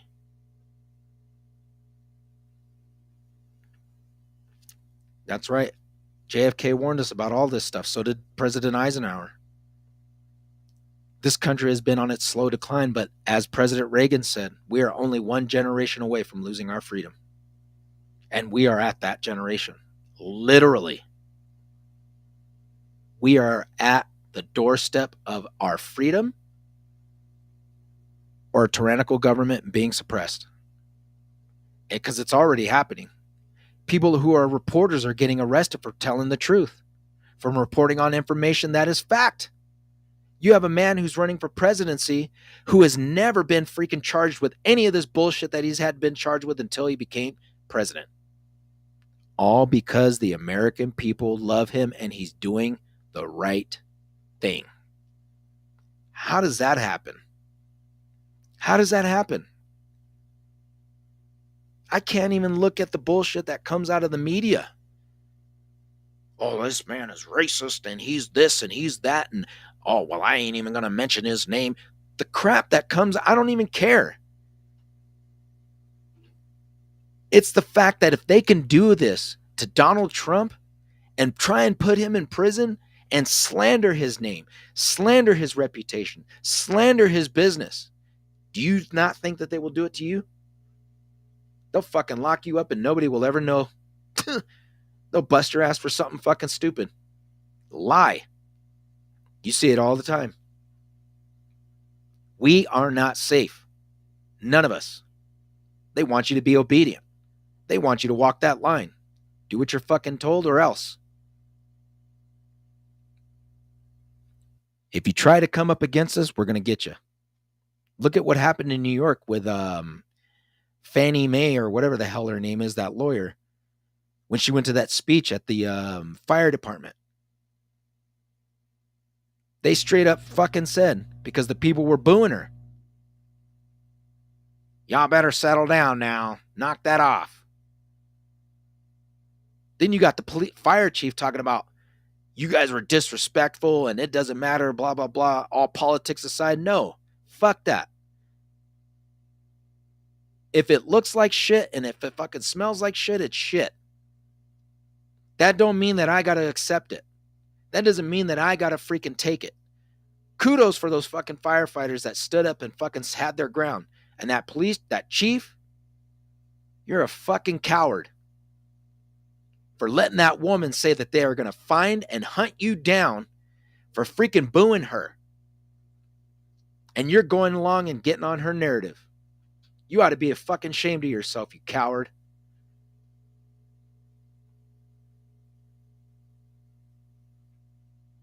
You got freaking police departments that are just fucking cowardice, ran by a bunch of fucking punks because they want to do what the government. This is the point. I'm telling you, when the shit hits the fan and it comes to that point, if it does to civil war where you got to choose sides, this is what we're facing, folks. El Salvador fucking warned us. The president. He said it took them 50 years to freaking get out of the shit that they were in. But they're finally at democracy's door and freedom is in reach. He's making a change. You got other countries that are looking at us and saying, America, please don't fall. Don't give up. You can make it. Don't let these freaking tyrannical people destroy your way of life. Because if America freaking gives up its light torch of being that freedom and democracy standard for the world, chaos is going to ensue, folks. It's that bad that you have other countries who are trying to tell us to hold on, that it's going to be okay, to fight for your rights and your freedoms, and do not let these people take it from you. It's sad when you have to have other countries who are looking to us and crying because they're seeing that the situation that we're dealing with, they never would have thought they would have seen America this way. That is why I say to all my veteran brothers, I love you. Understand your worth, man. You're worth more than gold right now. And you always will be. Your worth is fucking unprecedented because these people will not They will not understand the level that we are at, because you can't get that in this new generation. We've got the experience, the hardening, the understanding, and the fortitude to do what we need to do. And that is something that they are never going to ever fucking take away from us. What's up, brother? I got Nick. He just joined in. Love you, man. Thank you. And I appreciate you for your support too, man. Like I said, I'm not tooting my own horn, but when I look out here and I see these fucking puff motherfuckers walking around with their tight skinny jeans and their fucking man buns, and they're talking about, oh man, today was a struggle, you know, talking about how badass they are, man, get the fuck out of my face, dude. Get the fuck out of my face. You need it back? It makes me laugh because I don't understand something. If we're faced with a hardship, do you really think these guys that are fucking sitting here puffing themselves up and all this bullshit that you see in the media, these people will never fucking survive?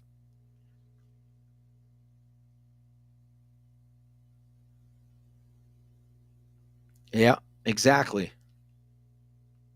Let me get that on here real quick. Hold on, man. I don't know if everybody can see it. But my buddy Matt said that's why all the rich are building bunkers, because the shit will hit the fan and we're on an 80-year cycle. A lot of people who follow this stuff understand. I appreciate you, Nick. Thank you, man. Gotta understand something, that my brother Paul Ray, I love you, bro. He served in the Navy.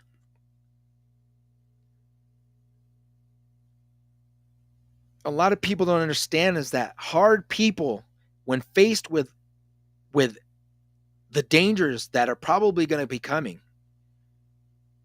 we're going to survive that shit. And all these people out here that are fucking, you know, what are you going to do? It is the veterans of this great country. It is the veterans of this nation who have gone, even the ones before us. Every time I see a veteran who is an older gentleman, an older woman, anything, thank you. Because if it wasn't for you, we wouldn't have had the fortitude and the ability to freaking train off of what you guys learned in combat to make it in our freaking situation that we had to deal with in the Middle East. Because you had some hard motherfuckers there. And we had to pick up and strap up our boots and had to fucking do our duty and become as hard as they were. Not in the same fortitude. They were fucking a league of their own. And so are we. And this generation is going to be really, we're going to suffer. Because they're building us up, man. They're building up this generation to be fucking puffs. That's all it is. They're being weak. And a lot of parents don't want to fucking harden their kids, don't want to freaking raise them. They'd rather just let the fucking electronics do it. Let YouTube, let fucking TikTok, Facebook, and fucking whatever else is out there. Now we know that fucking TikTok is being run by China, and they're having their hands in operating this stuff. The things that they show their kids in the United States, while their kids are sitting here watching training videos and fucking doing exercises and fucking doing all this weapons organization and learning this war tactics, our kids are over here fucking doing dances and making fucking silly fucking stupid videos. I don't understand.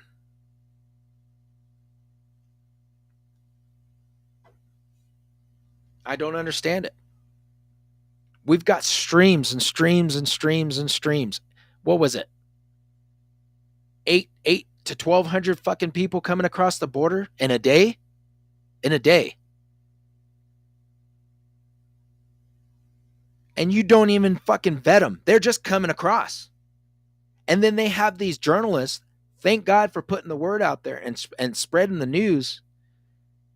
These military age men they're showing Oh, well, what did you do? Where are you coming from? Oh, I'm coming from Honduras. I'm coming from Haiti. I'm coming from fucking Lebanon, Syria. What did you do? Oh, I was in the military. I used to be in the military back in the day. Oh, really? Well, what are you looking to get into? Something doing the same thing? I just want a job.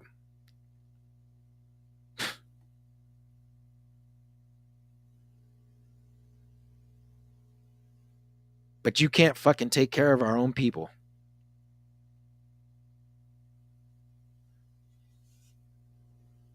It's sad. When great men are going to be gone from the face of this earth, our generation isn't going to be here. It's up to us as a nation to build these people, our next generation up. We got to get hard, folks. We got to take it back to the old school. Get rid of these fucking phones. Get rid of these fucking electronics. Start fucking teaching our kids how to do push ups and sit ups and doing runs and educating them in their freaking constitution, getting them proud to be in their government or be in their country again, making them proud to be Americans.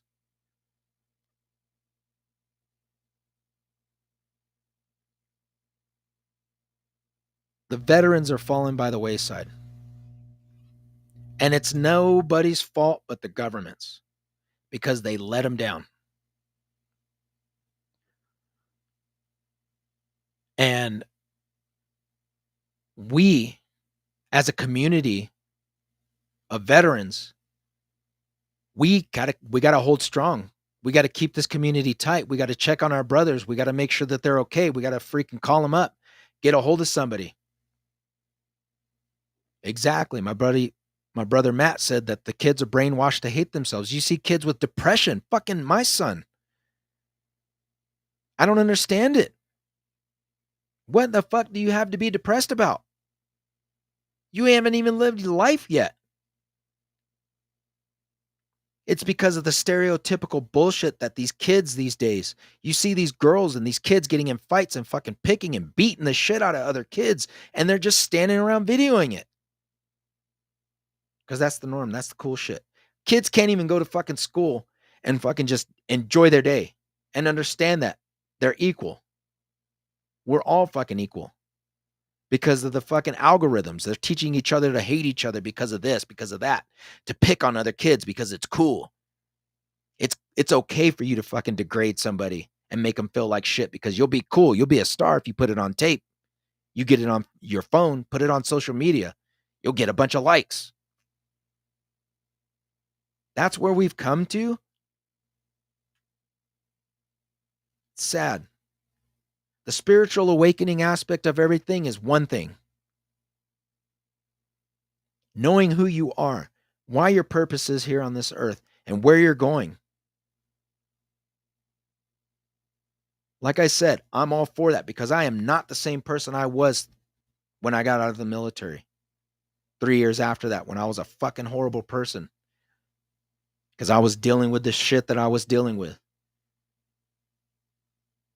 And because my wife now didn't give up on me, she stands by my side and fights with me day in and day out. And I'm talking about spiritual struggling. She loves me for who I am and says, hey, you know what? No matter what, we're going to get through this shit together. And I can talk to her and open up to her about certain things that I can talk to her about. I can't talk to her about everything, but I can talk to her. And that's what we need to do as veterans is do that with each other, is be able to sit there and say, I need help. If you can't talk to somebody, I need to talk to you. If I can't reach out to anybody else because I don't fucking trust them, oh, I believe you, man. I'm not saying everybody's kids are fucked up. I'm just saying the generation in general. A lot of these kids are going to fucking make it. But that's the thing. As I said, when it comes to that point of choosing sides, because these people are going to fucking come kicking your door in. These people are going to fucking come and say, hey, you know what? You were fucking talking about this. We're going to fucking arrest you. You did something that we don't like. They don't give a shit, but they can go and break laws. They can do crack in the White House. They could fucking make sex tapes of freaking two guys banging each other in the freaking Congress hall. They could freaking try and put a man in freaking prison for doing the right thing, but the president of the United States did the exact same thing and hid his documents of classified documents in his house, in his garage. But oh, because he's an old senile fucking guy, we can't charge him with that because he didn't know what he was doing. Come to find out, he knew what he was doing. Do you guys not understand that these people are coming for you? They're coming for all of us. If you are on the right side of freaking freedom, you love your country, you want to see this America thrive and fucking succeed and be the best again at what it was, you're the threat. We're the threat. We are literally the threat. Because it's going to come to that point where they're already doing it. You see that teacher, that mayor in New York. Oh, we're teaching our kids to go against conspiracy theorists and to weed them out and to freaking come and freaking turn them in. Turn somebody in.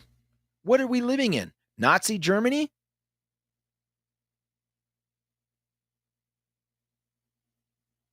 We're going to find you and we're going to hunt you down and you're going to pay for your price. What? I don't understand it. We've come to the point where we are at the sake of losing our freaking freedom. People are giving up their freedoms all because they think the government's going to save them. The government ain't going to give you a shit about you. For Christ's sake, they were vetting everybody and freaking giving them shots and killing people. But you trust them, right? Of course you do. That's why I said it's hard for me to go to freaking a family get together or, you know, somebody brings something up and I just tell them, I'm like, look, you don't want to go down this hole with me because it's not a conversation you're going to want to have.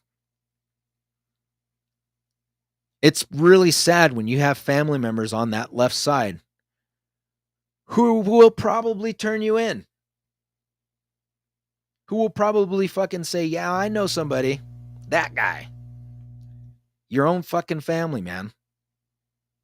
That's what it's going to come to. Fucking World War II, Nazi fucking Germany, fucking turning people in to save your own ass.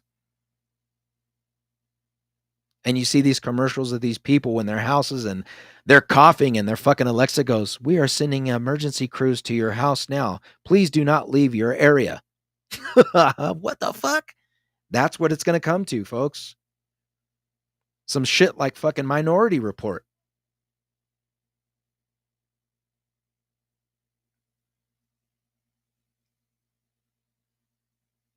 I praise Donald Trump for doing what he's doing and going through what he's going through. I wouldn't wish that shit on anybody.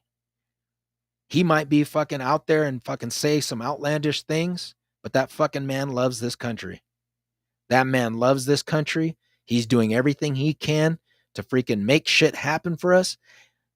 Whatever the politics side of it is, if a man can step up and say, I'm not going to take my paycheck, I'm giving it to the American people, but I'm still going to do this job. I got respect for that. I got a lot of respect for that.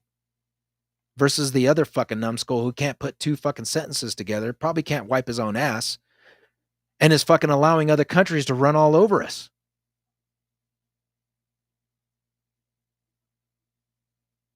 But yet, you want to keep him in office.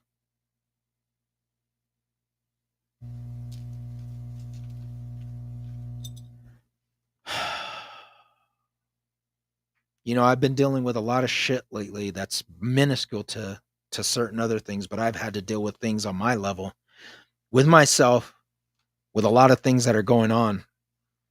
And the system is not made for people who are trying to survive the right way. You've got to be a crooked motherfucker. You've got to scheme. You've got to be fucking a piece of shit in order to get by in this world, it seems. And I think that the the way things are heading,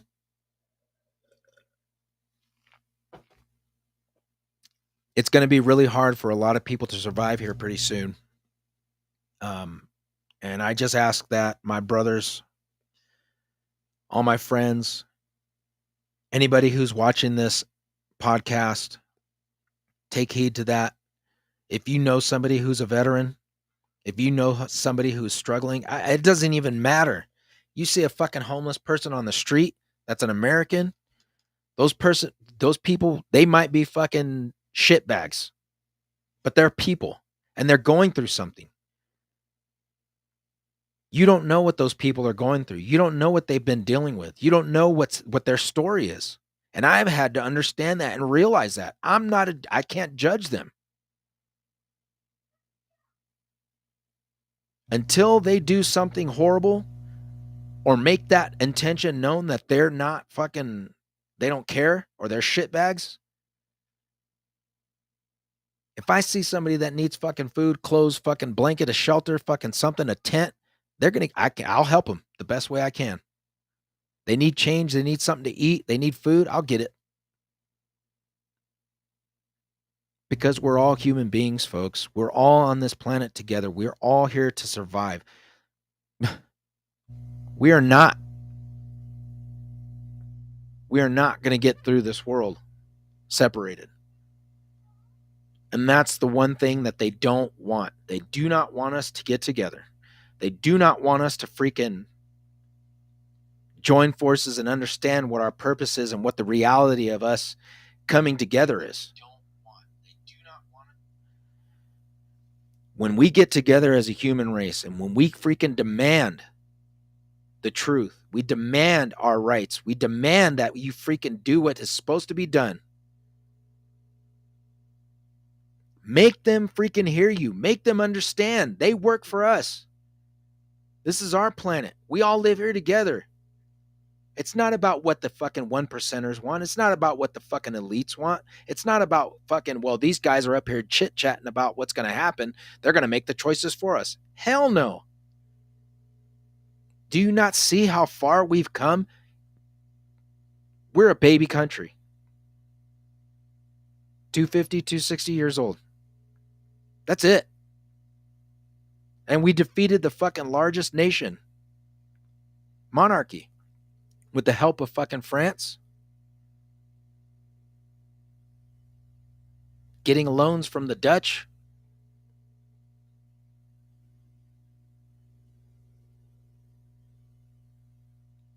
This country, we are fighters. We are letting our forefathers down, who are probably turning over in their graves. But the awakening aspect of it, I would really wish that I would have known this while I was in the military. I had an inkling. I did a lot of meditation and Tai Chi and martial arts and stuff, but it was never in depth to where I took an inward look at my spirit and understanding the connection to humankind, the earth and the universe as much as I do now. And I wish I would have had that back then, because I would have probably been a hell of a lot different person and had my head a little bit more focused. But like I said, now the division and separation between people in this nation, in this planet, on this plane, has gotten to the point where we are not standing together. We are standing against each other, and we have to freaking stop it. There's got to be something. There's got to be a change. You have all these people. The king of Saudi Arabia, the prince, doing what he can to freaking negotiate. You have people across the globe, the planet, the plane, that are freaking trying to make things happen to deter the conflict. You have gurus, Maharajis, you have freaking spiritual leaders and spiritual teachers who are trying to get people to understand the true nature and the true meaning of humanity. We can all survive on this planet. We can all thrive together. We can all live without war. We can all live without dictating governments.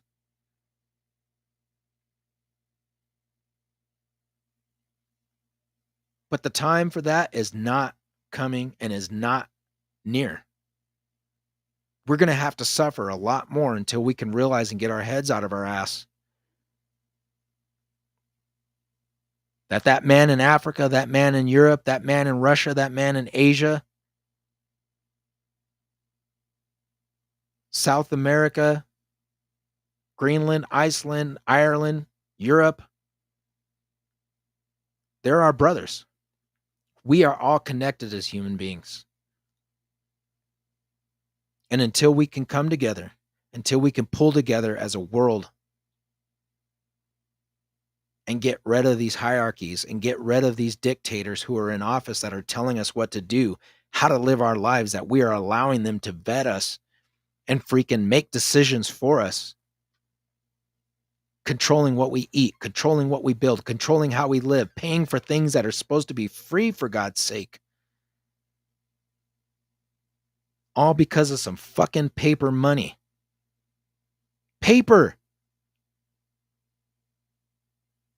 Money don't mean shit. Food, subsistence, shelter, the pursuit of happiness and liberty, a human God-given right to live and sustain and be a person. Together, we can make this happen. And until that day comes, we are not going to be free. And like I said, to all my brothers out there that have served, that survived the bullshit that we had to go through, you might not know what your purpose is and why it is that you survived, but I can tell you right now, the time is coming and it's going to be short at hand that purpose is going to fulfill itself to you, because you're going to get called on again, or something's going to happen where our nation is going to call for its veterans, its hardened warriors, to defend her again against the enemies who are foreign and the ones who are here in our home. It's coming. So understand this. Your purpose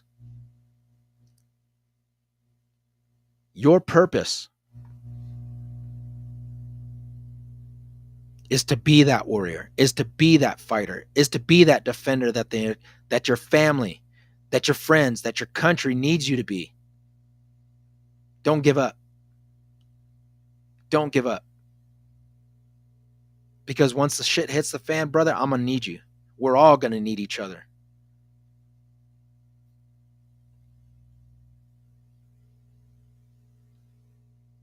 So, with that being said, if anybody's got any questions or anything they want to talk about, hey, what's up, cuz? A lot of people don't understand that,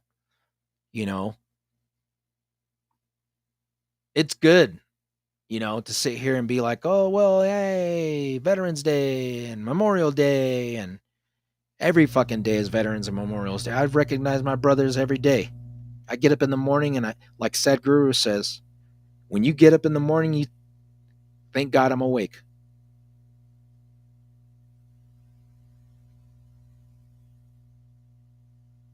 And I go outside and I do my meditation. Before I do that, I think about all my friends, all my brothers, all my sisters, all those brave men and women who sacrificed themselves.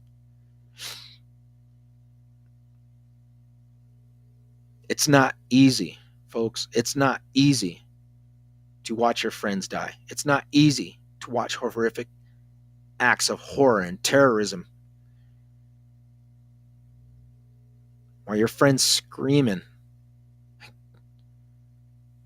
in pain.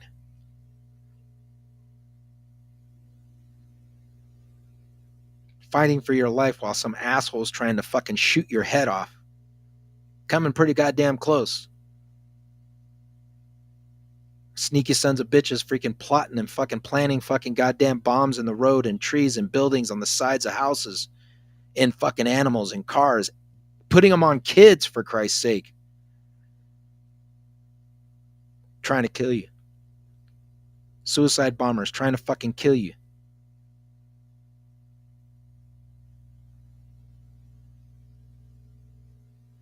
It's not easy to get those things out of your head and to say, meh, it is what it is. Nah. For a lot of us, that is who we are. It's a part of us. It's in our fucking blood now. Literally, it's in our fucking very essence of who we are.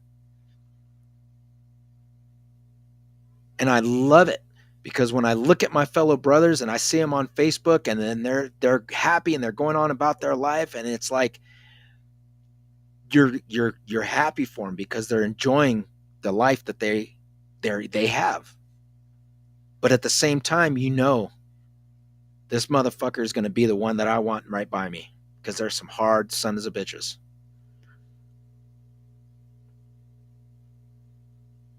It's kind of like when you're at that party, you look at your friend and you're like, there's some stupid shit happens, and you look at you and you're like, you know,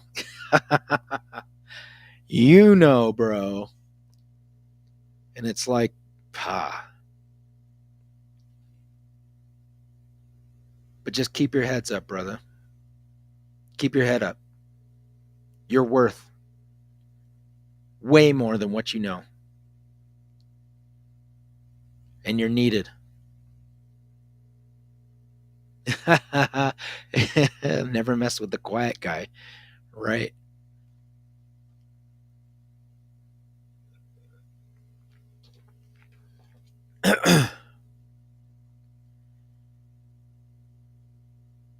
So getting back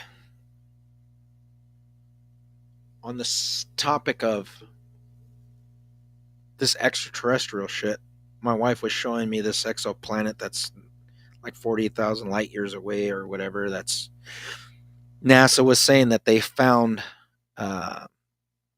city lights on.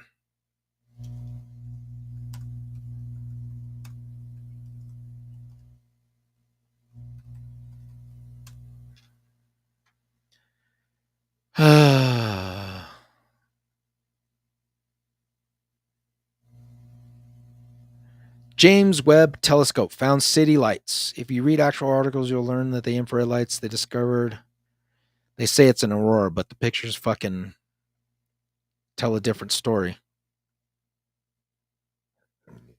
Here, we'll check it out. I'll show you. Check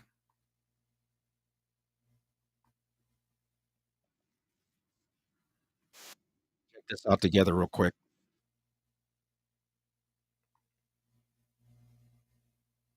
All right. Let's look at this. Share screen.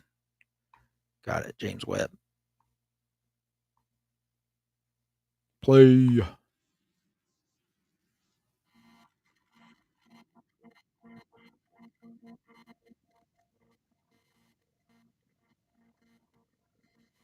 This isn't just another space story. It's a revelation from 7 million miles away that could redefine our understanding of life beyond Earth. Now, outer space isn't just about stars and planets. It's got its own version of city lights, and it's absolutely fascinating. So, if you're excited about the insane revelation and want to find out who is lighting those lights, then stick to the end of the video and enjoy the mysterious story. The James Webb Space Telescope is now unveiling secrets that challenge everything we thought we knew. This telescope is not just a successor to the Hubble telescope, it's a leap forward. It's armed with the ability to see long wavelength visible light through mid-infrared wavelengths. I found myself captivated by a particular discovery from Webb, the exoplanet K218b, a celestial body located 120 light-years away in the constellation Leo. What caught my attention is that this distant world lies within the elusive habitable zone of its parent star. The very idea that somewhere out there, beyond the reaches of our imagination, lies a world where conditions might be just right for life to flourish is nothing short of extraordinary. As I delved into the details, my mind raced with questions. How does one even begin to understand the mysteries of an exoplanet? The answer lies in the complex yet beautiful dance of light. Positioned strategically as K218b orbited its parent star, the telescope scrutinized the starlight passing through the exoplanet's atmosphere. It was as if the universe itself held its breath, allowing us a fleeting glimpse into the secrets concealed within the gaseous shroud of K218b. Scientists are getting really excited about the tiny particles they found during their study of outer space. Come on, One of guys, them you're is a still wearing special substance masks. called dimethyl sulfide, which we often find on Earth as a sign of living things, especially in the oceans, where tiny plants called phytoplankton live. Now, suppose how amazing it would be if we discovered this same substance in the air of a faraway planet called K218b. So, did the observations from the Webb telescope Fast forward. of space, Green emphasizes the abundance of M-dwarf stars in the Milky Way, outnumbering Sun-like stars by tenfold. Intriguingly, these M-dwarfs also boast a higher likelihood of hosting rocky planets, making them prime targets for astronomers exploring potentially habitable worlds. M-dwarfs. All right, so anyway, on that planet they found lights, and they believe it to be life. So now we know that there's other life, literally from the whistleblowers. And we have the Hubble telescopes supposedly showing this life on this planet because they found these lights. And it looks literally like you would think it would look on, like looking at the Earth. If you were really out in space looking at Earth, would you see the lights at night? So now they're going, okay, well, if this shit's real, how are we going to get in contact with these people? Which I'm pretty sure they probably already are, knowing them.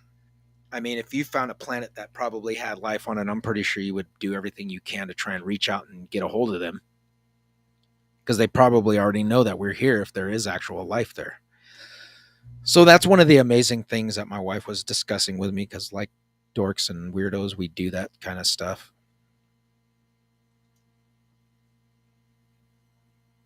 And yeah, so with that, I hope everybody's having a good Friday night. Be safe. Have a good weekend. And remember, check up on your family, check up on your buddies, check up on everybody. Make sure they're doing okay. And just remember, be thankful and thank the Creator that you wake up in the morning, because you might not. A lot of us don't. A lot of us never get up in the morning.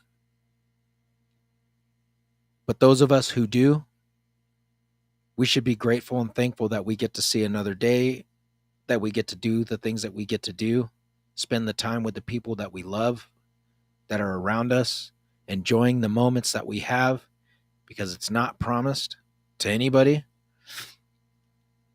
And as I said before, the correlation between religious texts and ancient texts, the ancient texts talk about this a lot longer, from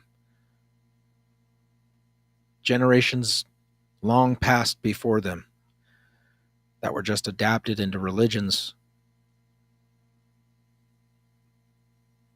is that people don't understand. They need to understand their mortality. We go to bed and we wake up and we think, oh, well, we're just going to be here. I'm going to wake up tomorrow for sure. No, we don't know that. Things aren't promised to us, and we don't take into aspect how serious that is. So just remember, when you're with your family, when you're with people that you love, let them know that you love them. Tell them. Not only just tell them, but show them. Do things. Spend every moment that you can enjoying life together, doing things as if you were never going to be able to do it again. And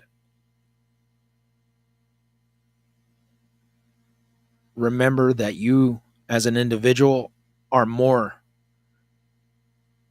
have more power, have more knowledge, have more in your body and your DNA and the structure of who you are as an individual human being, if you can even say that. Because we are also finding out that the human beings, the Homo sapiens, there's nothing else like us. So where the fuck did we come from? We are unique. there is only one of me. There's only one of you. That says something. We are unique in our own way in our abilities. It's kind of like being a superhero. There's no other Superman. There's other people that are kind of like Superman, but they're not Superman. There's only one Batman. There's only one Aquaman. There's only one Wolverine. Although they genetically engineer others to be like them, there's only one original, just like there's only one original of you. And remember this, the next time you go to the doctors and they're asking you to give up your DNA, think about that. Think about that. The next time they're telling you you need to get a shot or they need to take your blood for something, why? Oh, well, it's a screening. Why? Did you find something wrong with me? Am I sick? Is there something in my blood that you detected, or is there something going on with me? Do you realize they store people's blood and their DNA for years? Why do you need to collect that? It's a database.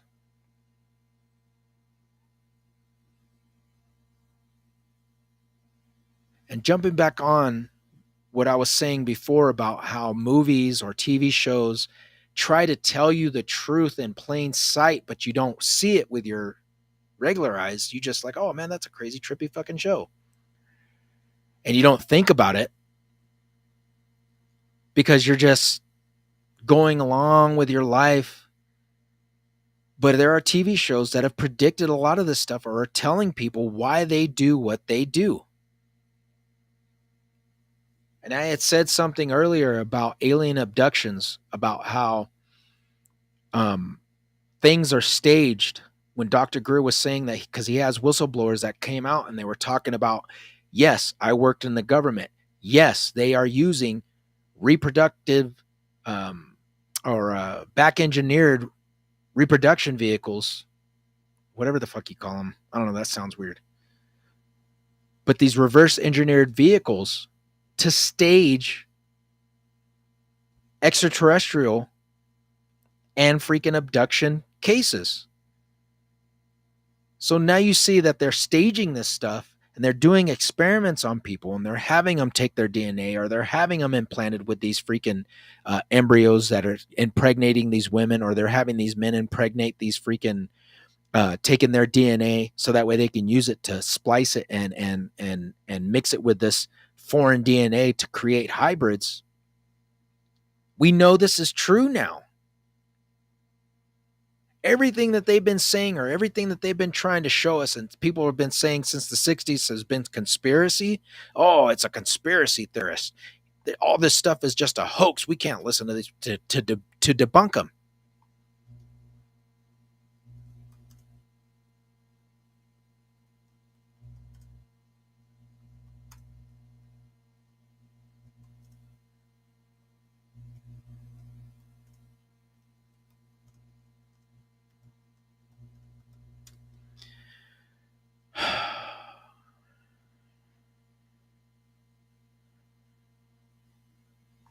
The X-Files, the last season that they made, if you watch, I think it's season 10, okay? Season 10, the last episode, or just watch the whole fucking thing, please. If you watch it, that whole show is about them freaking finding out and understanding that the government is behind reverse engineered craft technology. They are staging, just like the whistleblowers were saying,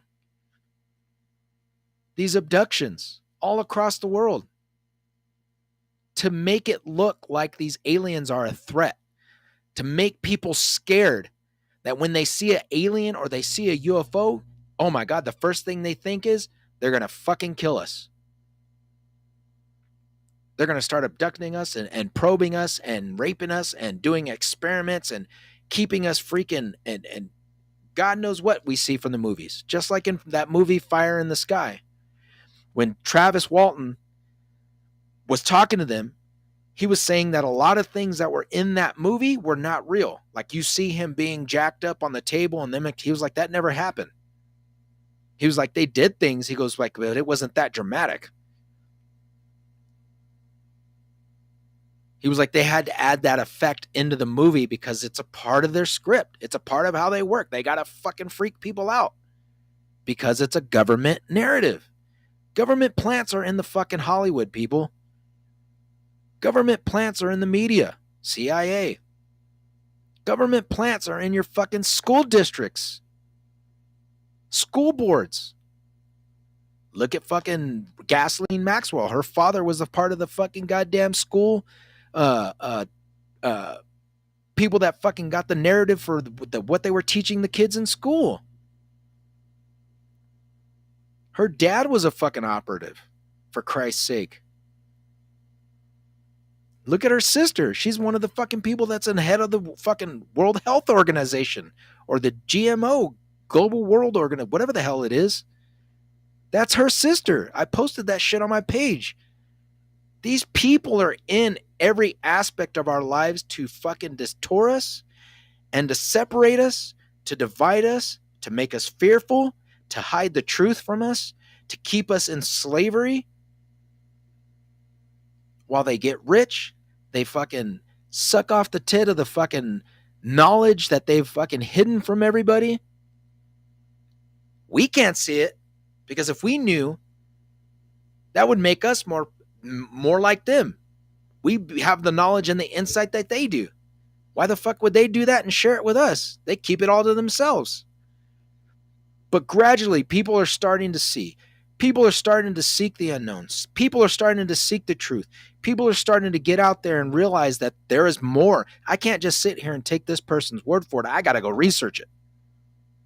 I got to freaking look for it myself. And that's what makes people like Dr. Stephen Greer, Zachariah Sitchin, David Wilcox, Emery Smith, all these people who go out there and they put their lives on the line by giving out this information that they find, these whistleblowers who give out the information of truth and tell people this is what's going on. They realize it and they freaking research it and they put it out there. And people like me who put out stuff like this on a podcast that do research and that give out the information, put out links and are like, hey, look at this stuff. Check it out for yourself. Get in this book. We got to pass this information along because it's us as a human race. We need to bind together and realize there is no racial diversity. There's nothing that separates me from a colored man. There's nothing that separates me from a man that is from another continent except for our language and how we were raised. We're all human beings. We're all capable of doing the same thing and we could survive. Could you imagine if the world was to change and we were able to free commerce and grow and build and just trade and do everything like we used to do back in the day with other people across the continent? To be able to learn and build and struggle together as a human race in freedom? They don't want that. Free knowledge. No war. No conflict. No dictator telling us who we can be and who we can't be and what we're going to do and you can have this and you can have that. These are you're going to do that. And no. People need to wake up and realize that the consciousness of humanity, if we all get together and just live and strive to just be one. John Lennon was on something before anybody ever knew it. And I praise that man because they killed him for it. Just like they murdered so many others that have stood up. JFK, Martin Luther King, Malcolm X.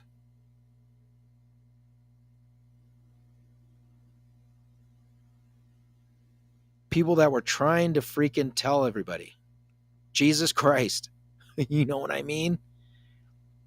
These people were trying to lead us on a path of truth and enlightenment. That's the key, is the enlightenment. This isn't going to matter. This isn't going to matter. None of this. What's in here? The spirit. That's what matters, because when this body dies, you could put me in prison. You could put me in jail. You can kill me. You can hang me. You can electrocute me. You could do whatever you want. All you're doing is just freaking taking my vessel and just destroying it because my spirit's going to live on. Your spirit's going to live on. Get enlightened, folks. I appreciate everybody for joining along in this show. Episode 13, Seeker of the Unknown. Yeah. Appreciate you all for coming along. And I could do this all night. But I know a lot of people are probably like, I gotta go. We're going to try and do another experiment. We've been having some experiences out here within our meditation sessions with the SETI 5 group. And I passed on that information to Dr. Stephen Greer about some meditation incidences that we had out here that my son and my wife witnessed. And she can't explain it, but she knows what she saw, and so did my son. He said it was the freakiest crap he's ever seen, and he can't explain it. So I think we're going to go try and do that again and log on to the SETI 5 group, get some videos and some pictures, and see if we can't call these guys back out and have them come and show themselves to us again. And if we do, I'll go ahead and post it on the page and let you guys check it out and see it. And whatever we capture, I'll let you guys make the decision for yourself, because what we saw was pretty trippy. And all I can say is that it was real. And we all experienced it differently in separate times. So understand that if these creatures, these alien beings, these forces from outside of Earth wanted to destroy us, wanted to kill us, wanted to do away with us, if they're flying around in vehicles that could surpass freaking time and space, bend it, and can travel light years from other dimensions or other planets or other solar systems, I'm pretty sure that they could probably just wipe us out if they wanted to. If that was the case and they wanted to do it, I'm pretty sure they could do it. So the threat that the government is trying to put on us about how hostile these people are, I find it false, just like Dr. Stephen Greer says. And we should all consciously come together and understand the reality of these beings who are probably trying to save us from ourselves, save us from our destruction, save us from annihilating each other, and try and make contact. And Dr. Stephen Greer has done it many a times, and I applaud him for doing it. And I just would like to, like I said, just if you do take the time to do a little bit of meditation, just sit down quietly with yourself, away from everybody, turn your phone off, turn the phone completely off, put it in the closet. Sit there by yourself for about 30 minutes, whatever. Don't eat. Relax, meditate, and just be alone by yourself. Get that experience of just being quiet. Closing your eyes. Get a good breath. In and out. Pay attention to it. And just focus on nothing. Nothing. I got a set of meditations that I follow through Sadhguru on the app. I also go on YouTube and follow some yogis and some of the groups that go on and put things on about chakras and opening up certain chakras at certain points and times of the day. And just when I need to, I do it in the morning. I'm supposed to be up because I used to do it 25 to 30 minutes before the sunrise comes up, and at the same time during sunrise and in the middle of the day. So if you're not that dedicated, it's okay. You're not alone. But I would highly recommend that you try it. Hopefully it'll work for you. And I will see you guys next week. Take care. Be safe. Listen to your voice on the inside. When it tells you or you get that feeling something's wrong, please listen to it. And if you ever need help, get a hold of somebody, call somebody, figure it out. I'm always here. Hit a message, and whatever I can do to help, I will try to do my best. And I appreciate everybody for joining along in the group. Secret of the Unknown, episode 13. We hit it off pretty good. We made it, folks. So I will see you guys next week. And many, many, many, many blessings to everybody and all my vet brothers. I love you, man. Stay strong. Everybody stay strong. Keep your heads up. We're going to make it. It's going to be good. So don't forget. Oh, I wanted to do one more thing. I made a video that I didn't get a chance. It posted, but it wasn't what I was wanting it to be. So let me pull it real quick and see what you guys think. Let me see.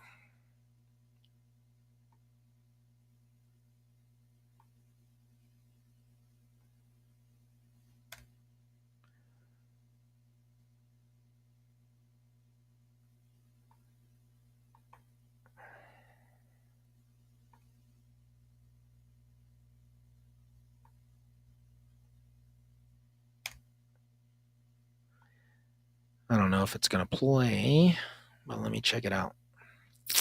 See, how did I do this?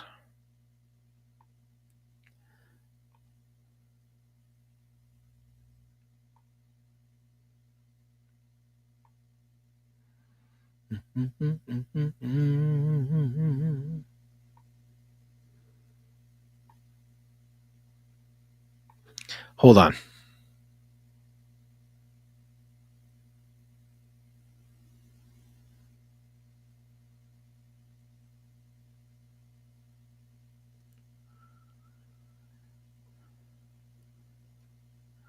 All right.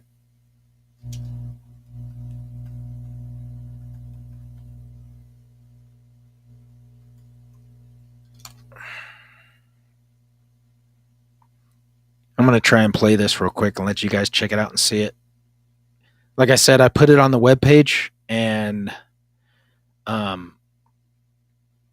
not sure if anybody's seen it. If you have, cool. But I just wanted to play it, get your guys' idea on what you guys thought about it. Hopefully you guys will like it.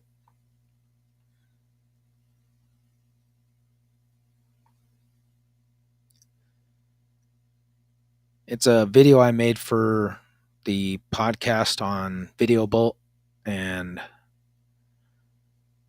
it was just something I was just working on. So I know it's nothing crazy, but I'm pretty excited about it. I was just working on things that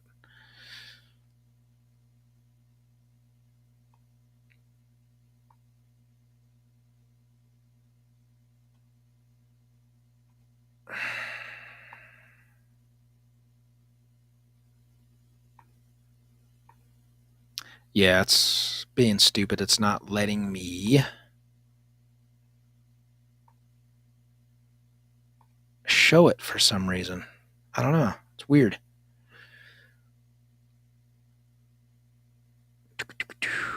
Videos, drafts. Okay. Continue editing. It's probably not what I wanted to do because I don't want to edit it. More.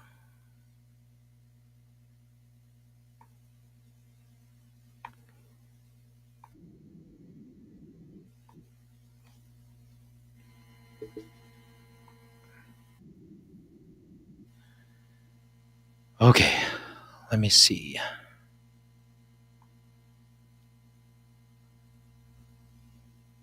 See if I can do this. Hold on.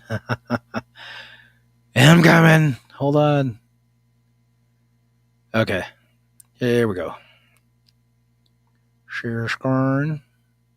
Bolts. Share. All right, cool. Here we go.